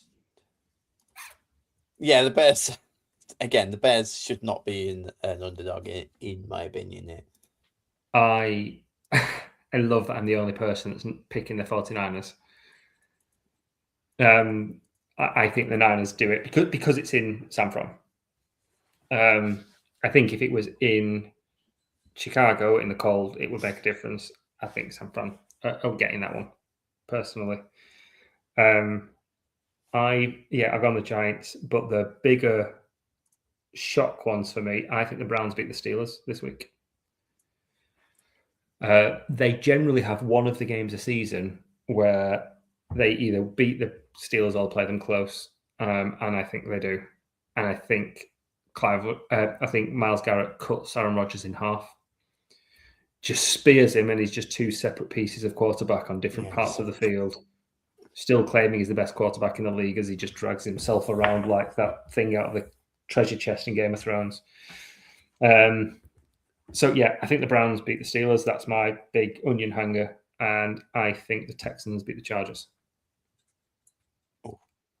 I just don't want that to be true. So I can see it. I don't want it. So I'm not subscribing to that at all. The only reason I don't subscribe to that is because CJ Stroud hasn't been good for 3 weeks. Yeah, but you've also got the worst offensive line in football against the Texans defense. That's why the Texans defense is the best unit in football. They are unreal, and I think they will just demolish them. I don't think the Chargers will be able to put up points. I think the only thing is when it's been under 15 points this season, the Chargers have won every game. So yeah, they can win close because of their defense. Yeah. We don't talk about the fact that the next snap of NFL football is happening on Christmas Day. It's just occurred to me that it's the 23rd of December, like the day after tomorrow. is Christmas Day, and we've got Cowboys, Commanders, Lions, Vikings, and Broncos, Chiefs. Like, at the beginning of the season, you looked at that and went, "Oh, what a tasty slate!" And now you're thinking, "Oh, fine, I'll have to spend time with my family." Yeah. I'm thinking 6 p.m. nap, 9 p.m. bedtime. Yeah, Catch the 6-minute highlights on Boxing Day. Like, yeah. It looked so good, and what an awful slate of games. I mean, it's a Christmas present to people who aren't going to be able to watch it on Christmas Day because it's taken the rubbish games away from the weekend. Right. Yeah. Okay. Just enjoy your weekend a bit more because I've no interest. I'll watch the games. I'll catch the game in 40, but there's not even a lot of like fantasy implications. I wouldn't have thought. George Pickens on the Cowboys. Yeah. Maybe. Gibbs on the Lions. I'm Brown. Yeah, I'm St. Brown. Justin Jefferson on the Vikings, but he hasn't been it. But you've drafted him high, so you hope. No one on the Broncos. Maybe Travis Kelce on the Chiefs. If you're still alive after taking Justin Jefferson high, bloody hell, like, fair play to you, man. Like, that must be a really deep dynasty team. Yeah. Yeah. Like, what are we doing? No, I'm not sure about that. Oh, Williams actually on the Cowboys, running back. He's Devontae. He's going to hopefully bring me a dinner trophy home. Yeah, in our Con League where I drafted two of the first 3 rounds was Justin Jefferson and Brian Thomas. That was a very disappointing season. That is an awful season. So yeah, you're not getting there not in redraft. You're not getting there if you've got Justin Jefferson unless he's a better. Mate, I took Chase Brown and Genti in our League of Record redraft. That was the 12th and 13th pick. I had back-to-back because I was trophy somewhere over there, but I was the champion. Good God, could not have done anything worse than what I had. I thought I was going to get CMC at the back of that one, didn't in the end. Didn't Genti cross 1,000 yards this weekend? You say crossed? I mean, most of them were this week, weren't they? It was his first good week. Yeah. It was actually. Yeah, it was. It was too little, too late. But thanks. It's too little, too late for everyone's fantasy season and for the Raiders in general. Like, there is no point showing up now. Like, just absolutely not. You're not playing for anything. Just looking at this list of stuff, Texans Chargers is probably the game of the week. Pats going to smash the Ravens. Bengals are going to beat the Cardinals, but also, who cares? Steelers Browns could be good fun. Saints Titans, who dat? Go Saints. Jags smash the Colts. Bucks Dolphins. Buccaneers beat the Dolphins. Patriots Jets, no one cares. Seahawks Panthers could be spicy if that Panthers team show up.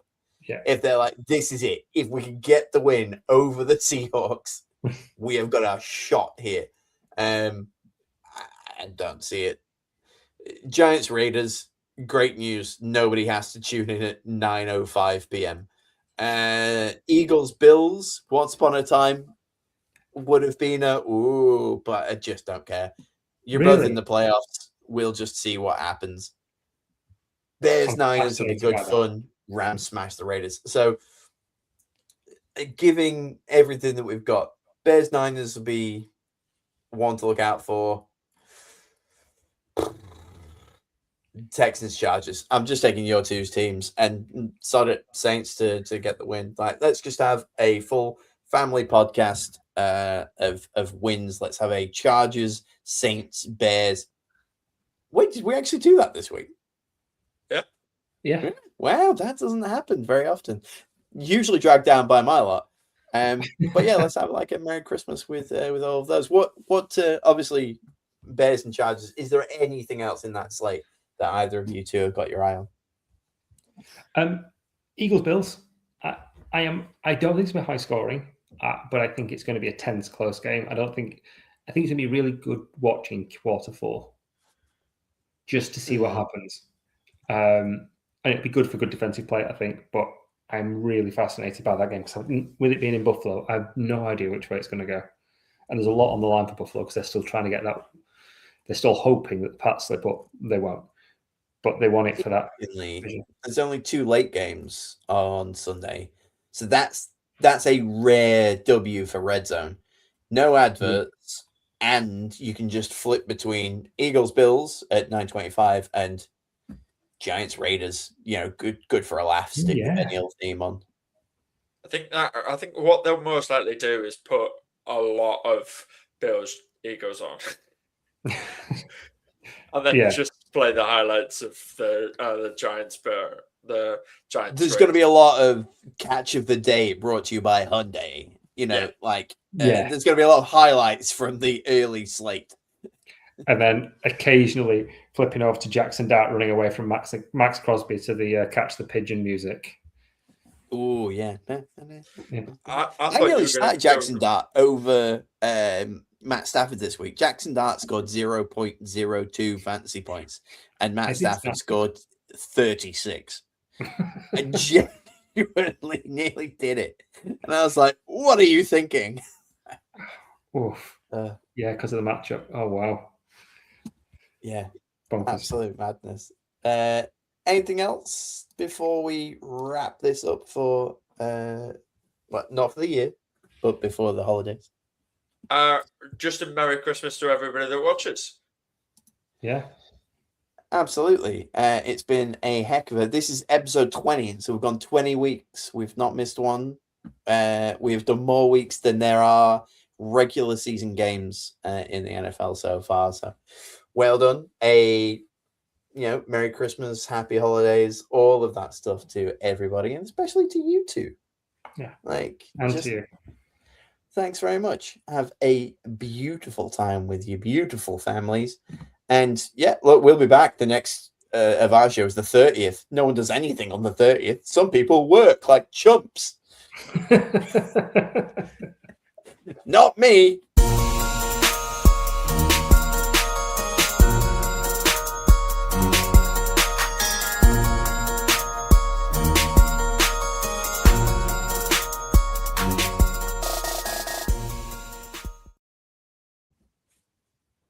Put my Jets hat on for this one as well. I love this bobble hat.